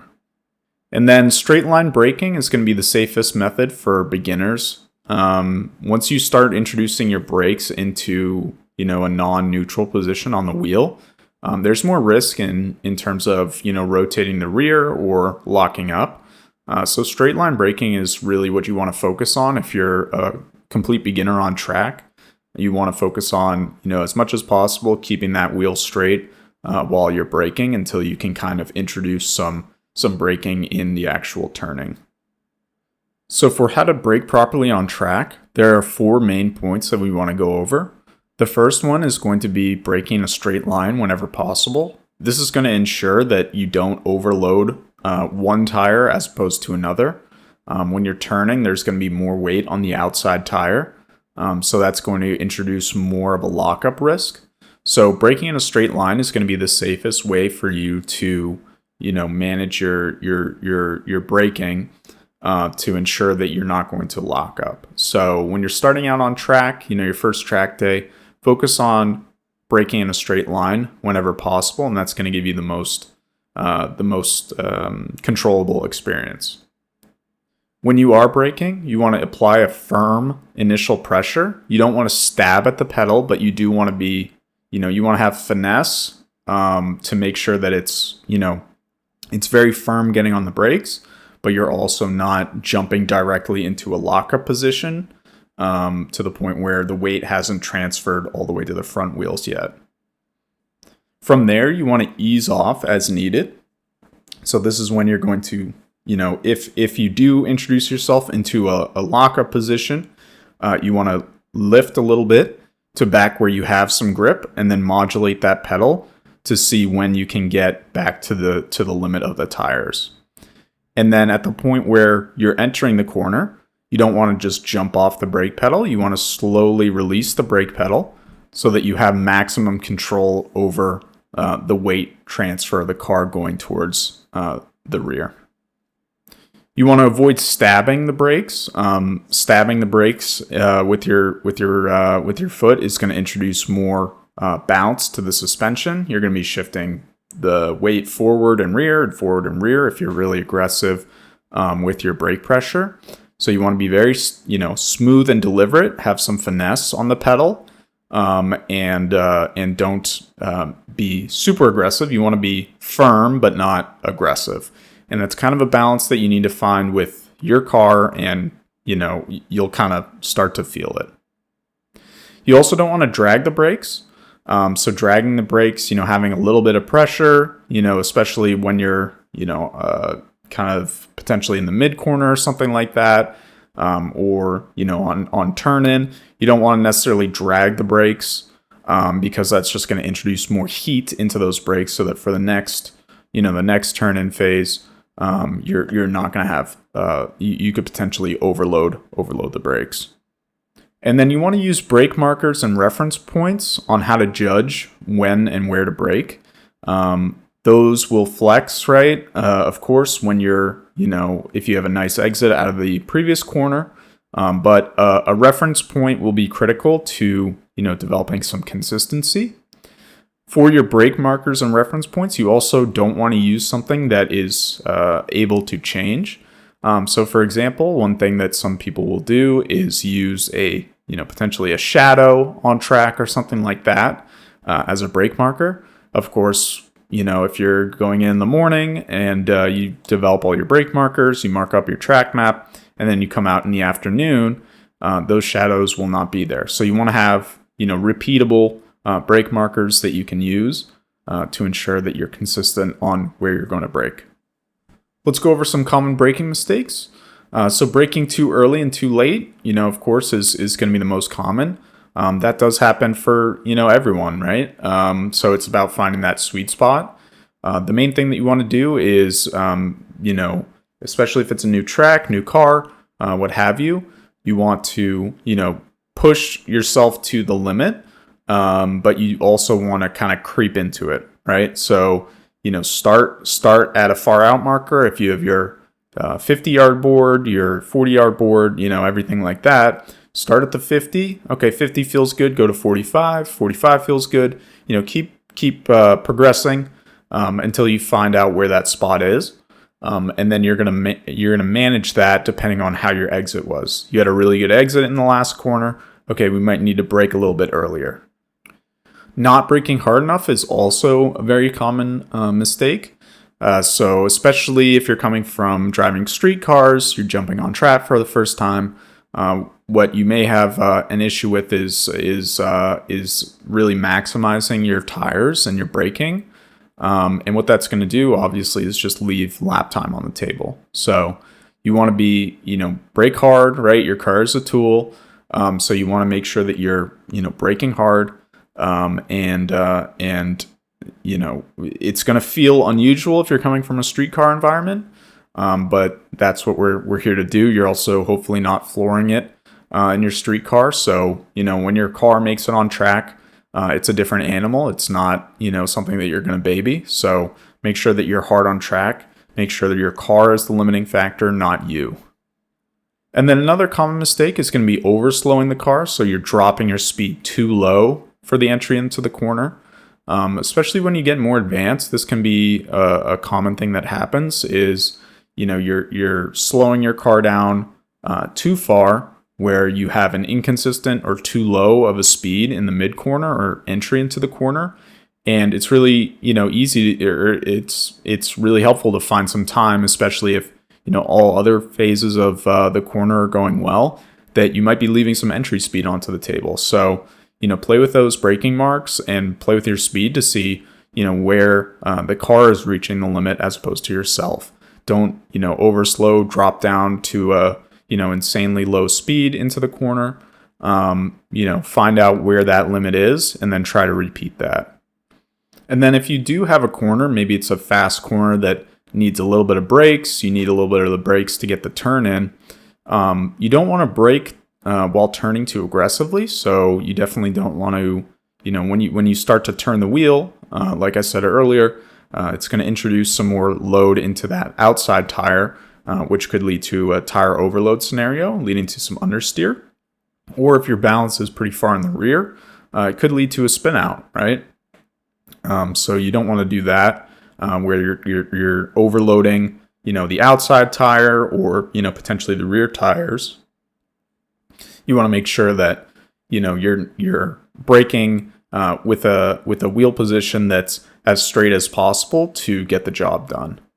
So a few advanced braking tips. You want to use the braking zones efficiently to maximize your corner entry. As we talked about earlier, one of the common mistakes is slowing too much in the braking zone for the corner entry.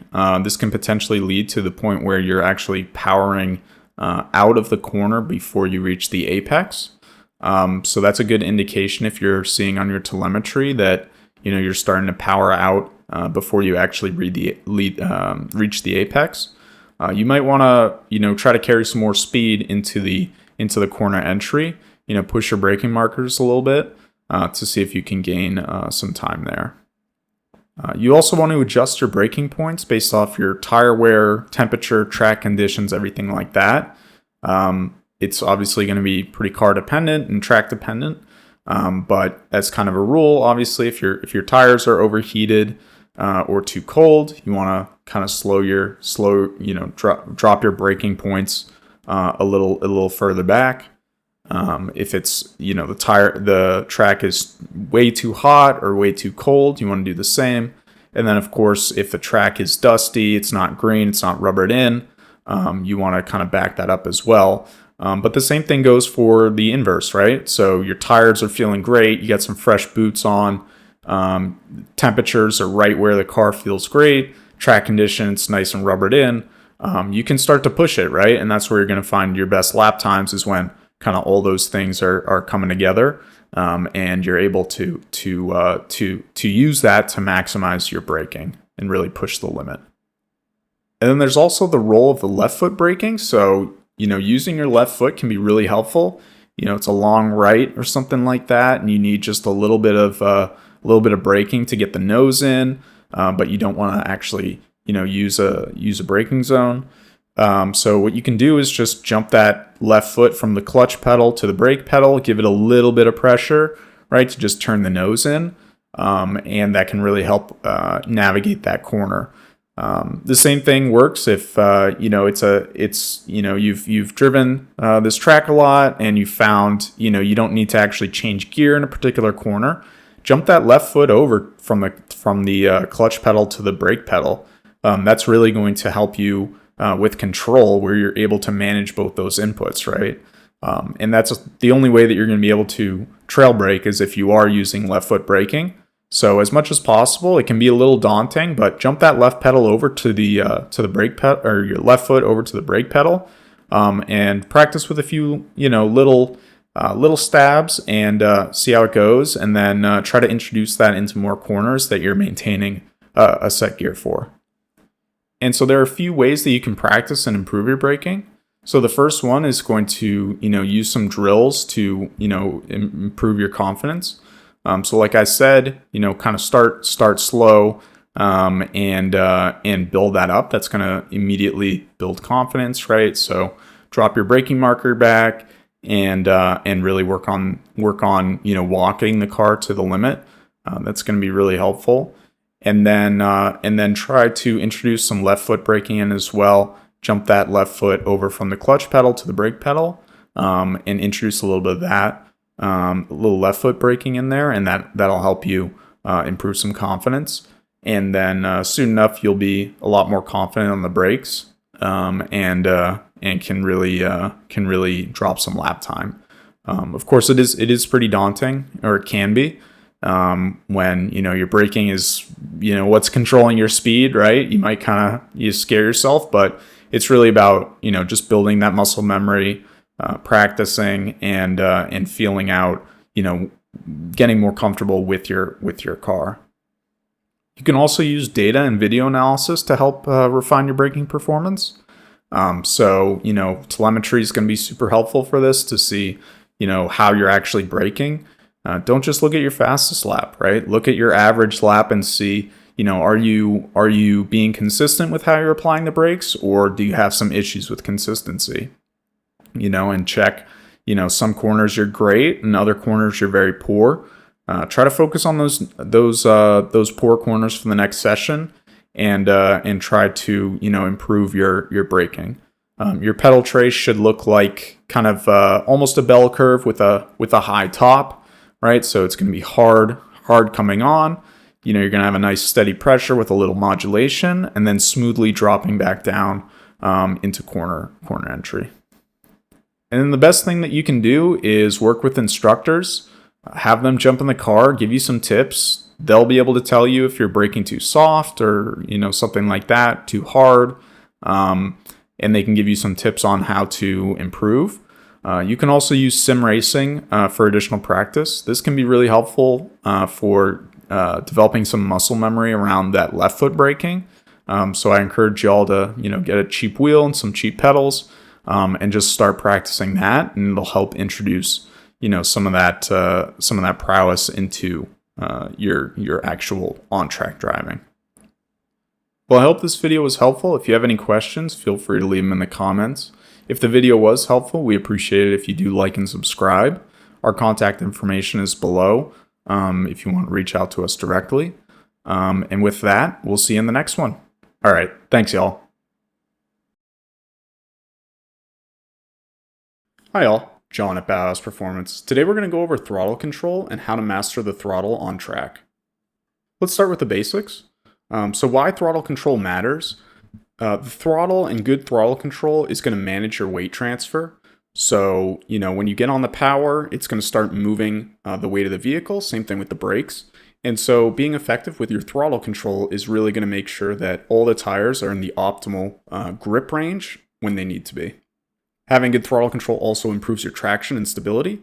As we all know, if you just dump the throttle in whatever vehicle you're in, there's a chance that, you're going to split up the front wheels, the rear wheels, whatever you.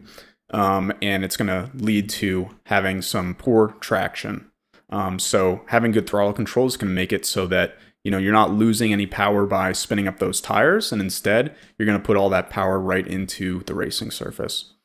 And then critically for lap time, it's going to affect your cornering speed and exit acceleration. So having a good management of when you're able to power out effectively is going to help you in not having to back off the throttle, losing time there. If you have one smooth input of the throttle, you're going to reduce your lap time in the exit zone. Some tips on throttle application. You want to be smooth and have some progressive inputs, right? Don't mash the pedal. Just keep, a nice transition all the way up to 100% on the throttle pedal. Alongside that, you want to avoid stabbing or having any abrupt throttle changes. You don't want to go ahead and, immediately lift straight off the pedal. Once you're in a, 100% throttle position, you don't want to lift off straight to zero. You want to be smooth and release it if you do start to spin up those tires. And you definitely don't want to stab at the throttle because that can lead to, again, spinning up those tires. And then again, you want to balance the throttle through the weight transfer. So when you are getting on the power, again, be smooth with your inputs, start to slowly shift that weight from the front in your braking zone to the rear. And you're going to retain some of that front grip. And you're also going to make sure that there's an even load on those tires, those rear tires in a rear wheel drive car, to effectively power out of the corner and not have any spinning situations. If you load them quickly, there's a higher risk that you will start spinning up those tires, leading to you in an oversteer situation, or just not getting the grip that you need out of the corner, so you're going to lose lap time there. Let's briefly go over how the throttle affects car balance. So impacts on the car balance: when you are off throttle, the weight is going to shift to a neutral position or have more front grip. As you are lifting, once you lift off the throttle, the transmission is still engaged, so what's going to lead to is a slight deceleration by the rolling resistance and the engine braking, doing it automatically. So you're going to have more of a more grip on your front tires, right? And what that leads to, obviously, is less grip on the rear. So you're going to have less grip on the rear once those fronts start to load. So when you are transitioning from a full throttle position, going into a corner, going into the braking zone, and when you start braking or during your lift, there's going to be more weight on those front tires, and you're going to have less grip on those rears. So there is there's a higher risk of getting rotation because there's less grip on those rears. And then the inverse is true when you are on throttle. So you're going to have more grip on the rear and less grip on the front. Even once you're in a full throttle position, all that weight is going to be shifting towards the rear, and you're going to have less grip on those fronts. So there's an understeer risk there. So you want to make sure that you're managing your exits effectively. You're not going to have as much grip as you do in turn-in on your exit. So you want to effectively manage that so that you're not getting on the throttle too early and then compromising yourself on the exit, running out of track, having to lift, etc. And then breaking down the different phases of a corner. You can use your throttle throughout the entirety of the corner. Entry is a little bit kind of on the edge. There would be some really niche cases. I wouldn't, do that as a, beginner, but for the entry, you're typically going to be on throttle or have a slight maintenance throttle. So just kind of like a, say 20, 10%. And the reason for that would be maybe you want to keep some of your turbo. If you're in a turbocharged car, you want to keep the turbo spooled just a little bit so that you have better power coming out of the corner. That would really be the only reason for it. Obviously, on your downshifts, you're going to be giving throttle to match your revs. But really, when you're coming into the corner, the only use would really be for a turbo. And then the same thing can apply to the mid corner. So it's really to maintain balance or keep that turbo spooling if it is a turbocharged car. The maintaining the balance is going to be trail braking, right? So you would have both your inputs in kind of like a 20, 30, maybe percent figure. So you're on the brakes and you're on the throttle, maintaining kind of a neutral position with the balance of the car so that you have a smoother transition between braking and your exit of the corner, getting on the throttle. And then on the exit, gradually increasing the throttle, not spinning up those tires, because that means that the power is not actually making its way to the racing surface. So gradually increasing that throttle and you'll achieve correct acceleration, the maximum acceleration for your vehicle. So this is all great in theory, but how do you actually do this in practice? So let's go over a couple things.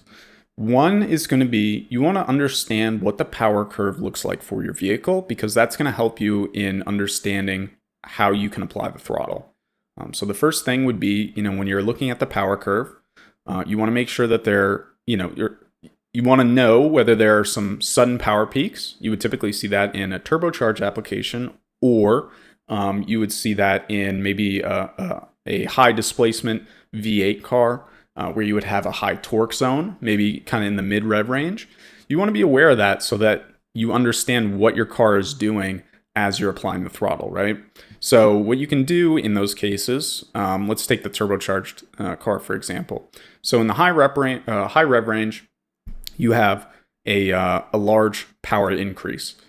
What you could do is creep your throttle position, maybe go up to, you can abruptly run up to a 50% throttle, but once you get higher than that, your boost kicks in, and then you're going to need to slowly start to go from the 50 to 100. So that information can be really helpful when you're managing your throttle, because in some cars, like a naturally aspirated vehicle, you may not have that issue. You can have a gradual increase all the way up the rev range, but if you do that with a turbocharged car, you could run into issues, or you could be leaving time on the track, right? So you want to make sure that you understand what the power curve looks like and can appropriately accommodate for that in your throttle application. I think it's also helpful to understand what the differential type is in your vehicle. So whether you have an open or limited slip differential can really change the characteristics of how your power makes it to the ground. So in an open differential car, you're going to have less reliability, or less predictability, I should say, in how the power is actually transmitted to the ground. What it can lead to is less grip for your inside tire. Your inside tire is going to have less of a load on it, and so that's going to start to spin that tire up earlier. So that can be really helpful in understanding what you need to do with the balance of the car. Maybe you need to have less of an angle, a slip angle, less lateral rotation on the vehicle, less loading on the outside, in order to properly apply the throttle. In a limited slip differential, obviously depending on, what type it is and things like that, you run into that issue less. It's kind of already not optimized, but pretty well optimized for the grip that you need in the corner. And so if you have a limited slip car, maybe you can be more aggressive with getting on your throttle while you're actually turning, as opposed to really in a straight line. So understanding your differential type can be really helpful in understanding how you can manage your throttle, what you can do and what you can't do, what you can kind of get away with and what you can't. So definitely look into that. And then knowing the gear ratio can also be really important in understanding what your car can do and what it can't do. So for example, if you have a shorter ratio, maybe you have a 5-to-1 ratio or something like that, your gears are going to be really short. So for example, first may go up to 20, then second to 40, third to 60, for example, in a really short ratio. What that can mean is you're going to be going through the power curve a lot faster than you would be if you had a longer gear ratio. So what that's going to do for you in your car is it's going to mean you're going to have to be less aggressive when you're actually getting on the power, because you're going to be ripping through, your engine speed a lot faster than if you had a short ratio. And this is kind of the minutia, right? It's kind of in the details, but this can be really helpful in understanding, what you can do and what you can't do. If you have a nice long ratio, you could basically mash that throttle, for coming out of the corner, because you have all that time to manage getting all the way up to peak power. Whereas with a short ratio, you're going to have to be pretty dialed in on, how you're applying your power, because you're going to start ripping through those, your engine speed really fast. So keep that in mind as well. All right, let's go over some common mistakes. First one let's cover is too much throttle too early. So you're getting on the throttle maybe even before the apex of the corner. What that's going to lead to is, again, right, your grip is going to head towards the rear of the vehicle. So you're going to have less front grip. And what that could lead to is two outcomes. One would be you're going to understeer. So you're getting on the power, and then you're going to run out of track on the exit of the corner, right? So in that case, you want to manage your throttle so you're not limiting yourself, running out of track on the exit of the corner. The other outcome would be if you're getting on the power too aggressively, maybe you're, again, in the mid corner, something like that, you start getting on the power really aggressively, the tires could overload and lead to an oversteer situation and have you spin, right? So getting on the throttle too early can cause you some issues. So you want to, again, just manage that, have nice smooth inputs, and you're going to be much better set up for success. The next would be your throttle inputs. So again, be nice and smooth. You don't want to jab at the throttle, because what it's going to do is your tires are going from kind of a low effort position, bringing the power to the actual ground, to now you're telling it to apply, a large amount of power to the racing surface. And that can lead to having less lateral grip, so your tires start to walk, again, rotate the car unevenly. And you can run into some pretty nasty situations there. So be nice and progressive when you're applying the throttle. And then the other thing is lifting in the mid corner. That can definitely cause issues, because your mid corner is going to be when you're at your highest steering angle, you're at your highest, G load on those tires. So if you lift in the mid corner, what's going to happen is you're going to move all that weight back to the front tires, and then you're not going to have any grip on those rears, and they're just going to start to walk, and that's going to be your lift-off oversteer, right? So definitely try to avoid those things. The best advice that I can give is just be smooth with your inputs, right? Just take a nice progressive inputs, both in your braking, but for this, your throttle, be nice and progressive, and you'll have a lot better results on track. Let's go over some drills really quick that you can use when you're on track. First one is going to be basically what the point of this video is, what we've been preaching, is slowly rolling onto the throttle in the corners. So, if you are going from a position where you're only getting on the power on exit, when you're in more of a straight line position, start to back your throttle position up a little bit, closer to the apex of the corner. See how it feels, see what you can get away with, and what starts to kind of make your car feel uneasy, less stability. And just start to, corner, use one corner, for example, start to get a little earlier, see where your tires start to kind of fall off. And then you can play around with another corner and keep continuing that through the lap. And your times will thank you. With that, you can also practice throttle modulation through different turns, right? So, trying to get on the power more aggressively in one turn, or, changing your habits in certain corners. The idea is you want to get on the power as soon as you can without having another related side effect, right? Running out of track, having understeer, or rotating the car. So play around with what you can get away with. Obviously, you want to start doing this with a consistent lap time, a consistent lap. So then you can actually evaluate how your car is actually being impacted by these changes. And then you also want to use data or video to review how your car is reacting to the changes that you're making. So don't just go out and say, well, that felt pretty good, so I'm going to do that from now on. Just because it feels good is not the end-all be-all indicator, right? The end-all be-all indicator is going to be the stopwatch. So make sure you're looking at your data, seeing how your lap time did, how you did versus another session where you weren't doing that, to see if that actually was what benefited to potentially having a better lap time or not. And then take all the different corners that you've played around with, what you did for those corners, put them all together, and then you got your PR, you got your fastest lap. So that would be a good way to go about it.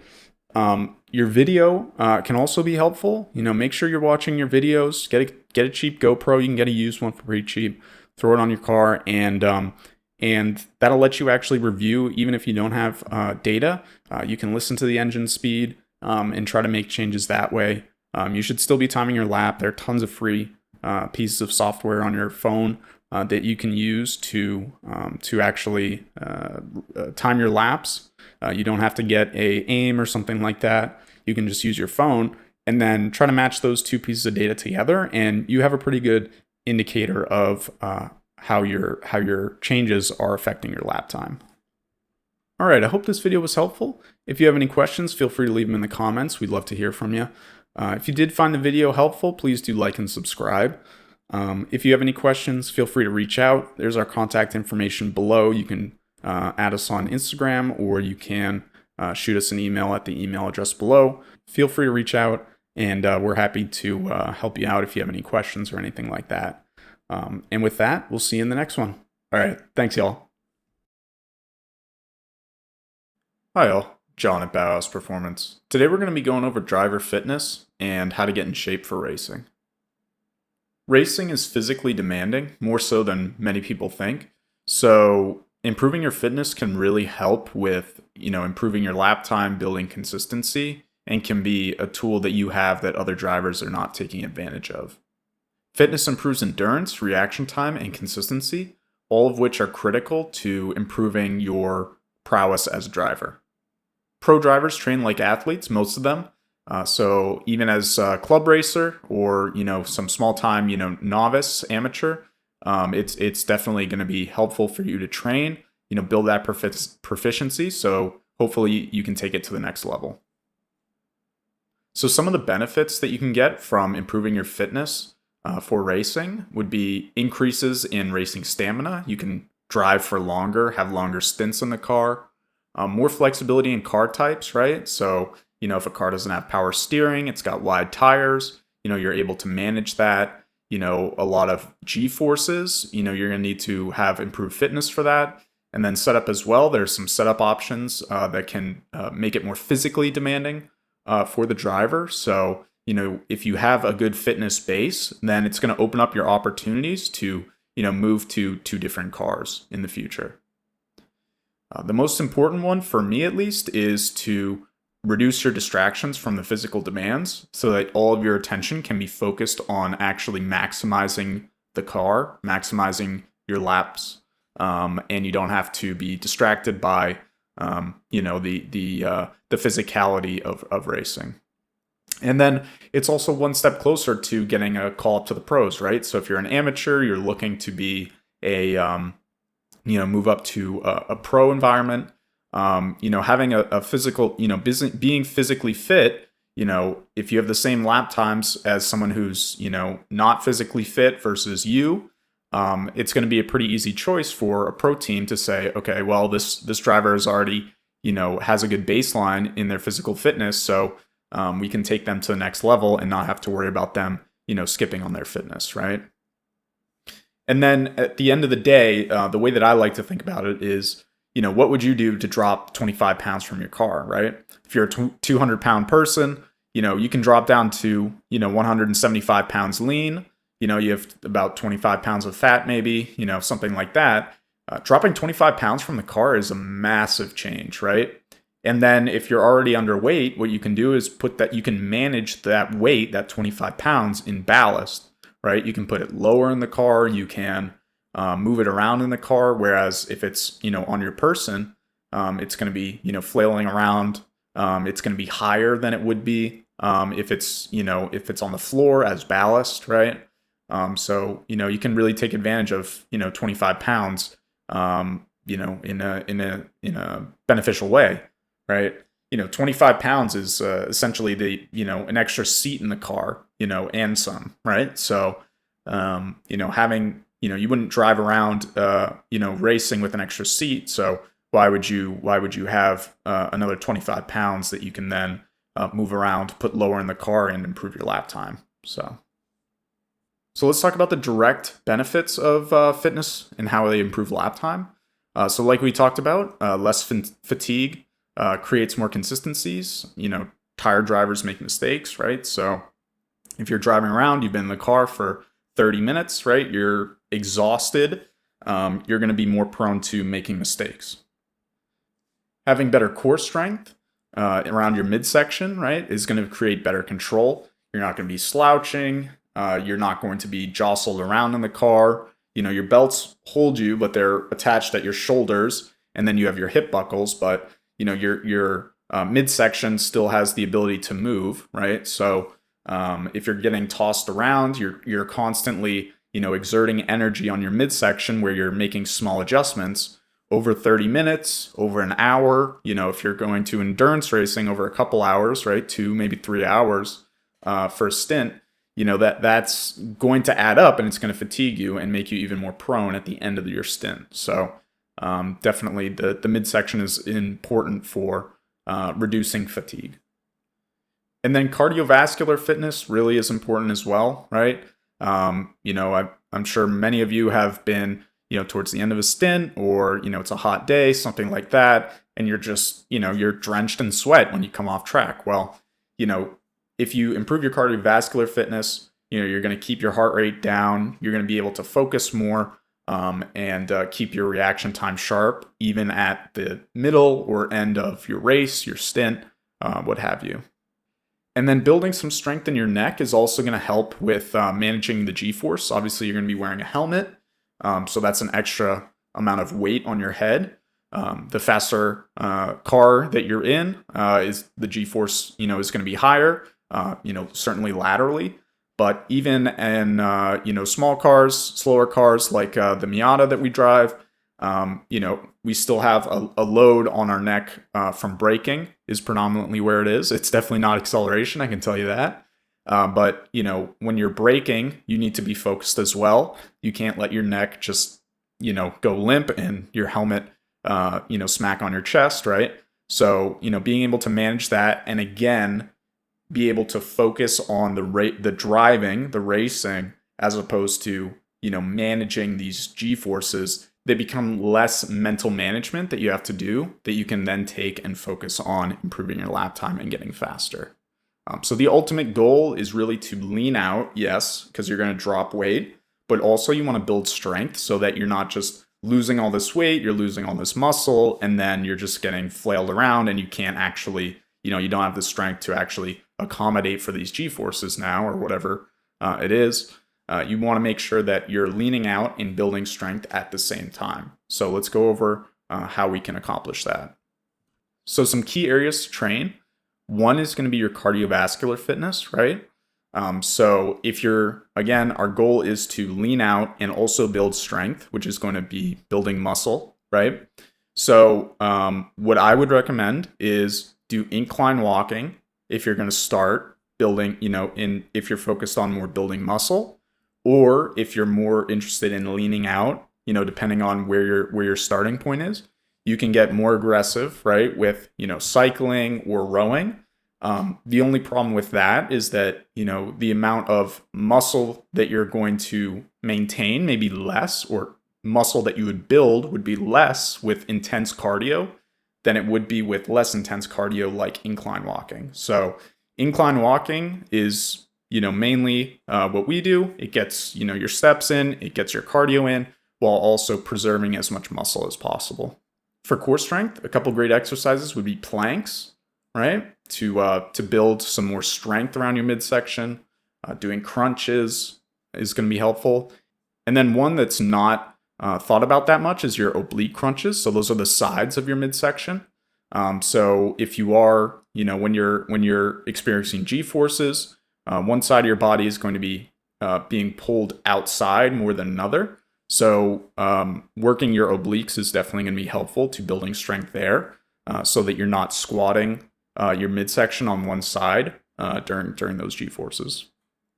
For your upper body, let's think about what we're actually going to be doing. So we're going to have our arms in a 45-degree angle and moving, one side of our arm up and the other side down. So a couple exercises that would be good for that is your bench press. That's going to hit your chest, so you can have more of a push when you are rotating the wheel, when you're pushing the arm up. Your shoulder press, so that is actually an up and down motion. However, the part of your shoulder that's actually rotating when you're moving the wheel is it's called your front delt. And the shoulder press is an exercise that specifically targets that muscle. And then one that's really beneficial is the plate rotation. So you're holding a plate out front and you're just rotating it like you would a steering wheel. So that's an exercise that's really going to be helpful for basically mimicking the action that you would do on track. For your leg strength, the leg press is great, either double or single leg.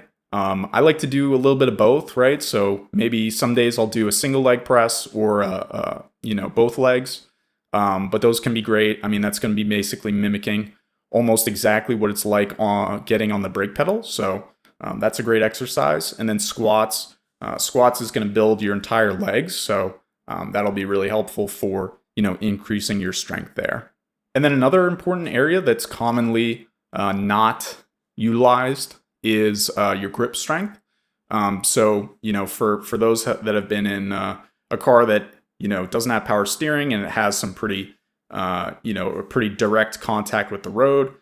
Sometimes your forearms can get pretty exhausted. Your hands can get pretty exhausted from driving. So one thing that you can do for that is some dumbbell carries. So literally just picking up a pair of dumbbells, walking around the gym a little bit.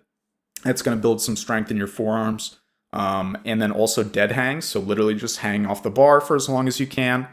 You could throw a plate on your midsection if you needed some more weight for that. But that'll help build some strength in your forearms and improve your grip strength. And then for the neck, the main thing that you can do, you can go a lot of different ways depending on what kind of car you have or what kind of car you're expecting to drive. The easiest thing with no added pieces of equipment would be just laying on your side, moving your neck up and down, forward and backwards, right? You could also do it with a band if you have a band, attach it to the wall, or if you're in a gym, attach it to one of the machines, rotating your neck up and down, back and forth, right? Or they also have a tool that many drivers have. It's called an iron neck, but it can be pretty expensive, but that will help build your neck as well. In addition, there's a Google Doc in the description that contains some templates for different exercise days that I would recommend. In terms of frequency, if you go 4 times a week, 5 times a week, I think that's totally fine, right? You'd want to do your cardiovascular fitness more towards the end or spread out throughout the day would be ideal, so that it doesn't hurt your muscle gain or your strength gains. But really, if you go do upper and lower, I would see in this type of arrangement, that's what I would recommend. Do that, hit each muscle 2 times a week. So you do upper, lower, maybe a dedicated cardio day. You're going to be in great shape. Come race season, in a year from now, you're going to have very different, physical structure. You're going to be stronger. You're going to be leaner. And that's really going to pay dividends on track. Final thoughts. Small improvements can shave times off your lap times. So even gaining a little bit of strength and definitely decreasing your weight and including some ballast will really help with improving your lap times.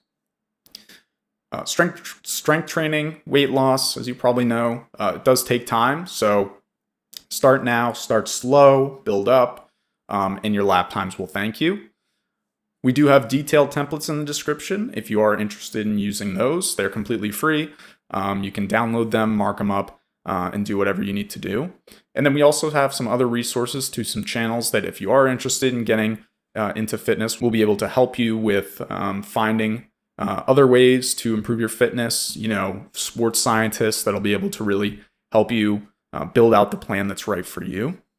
If you do have any questions, feel free to leave them in the comments.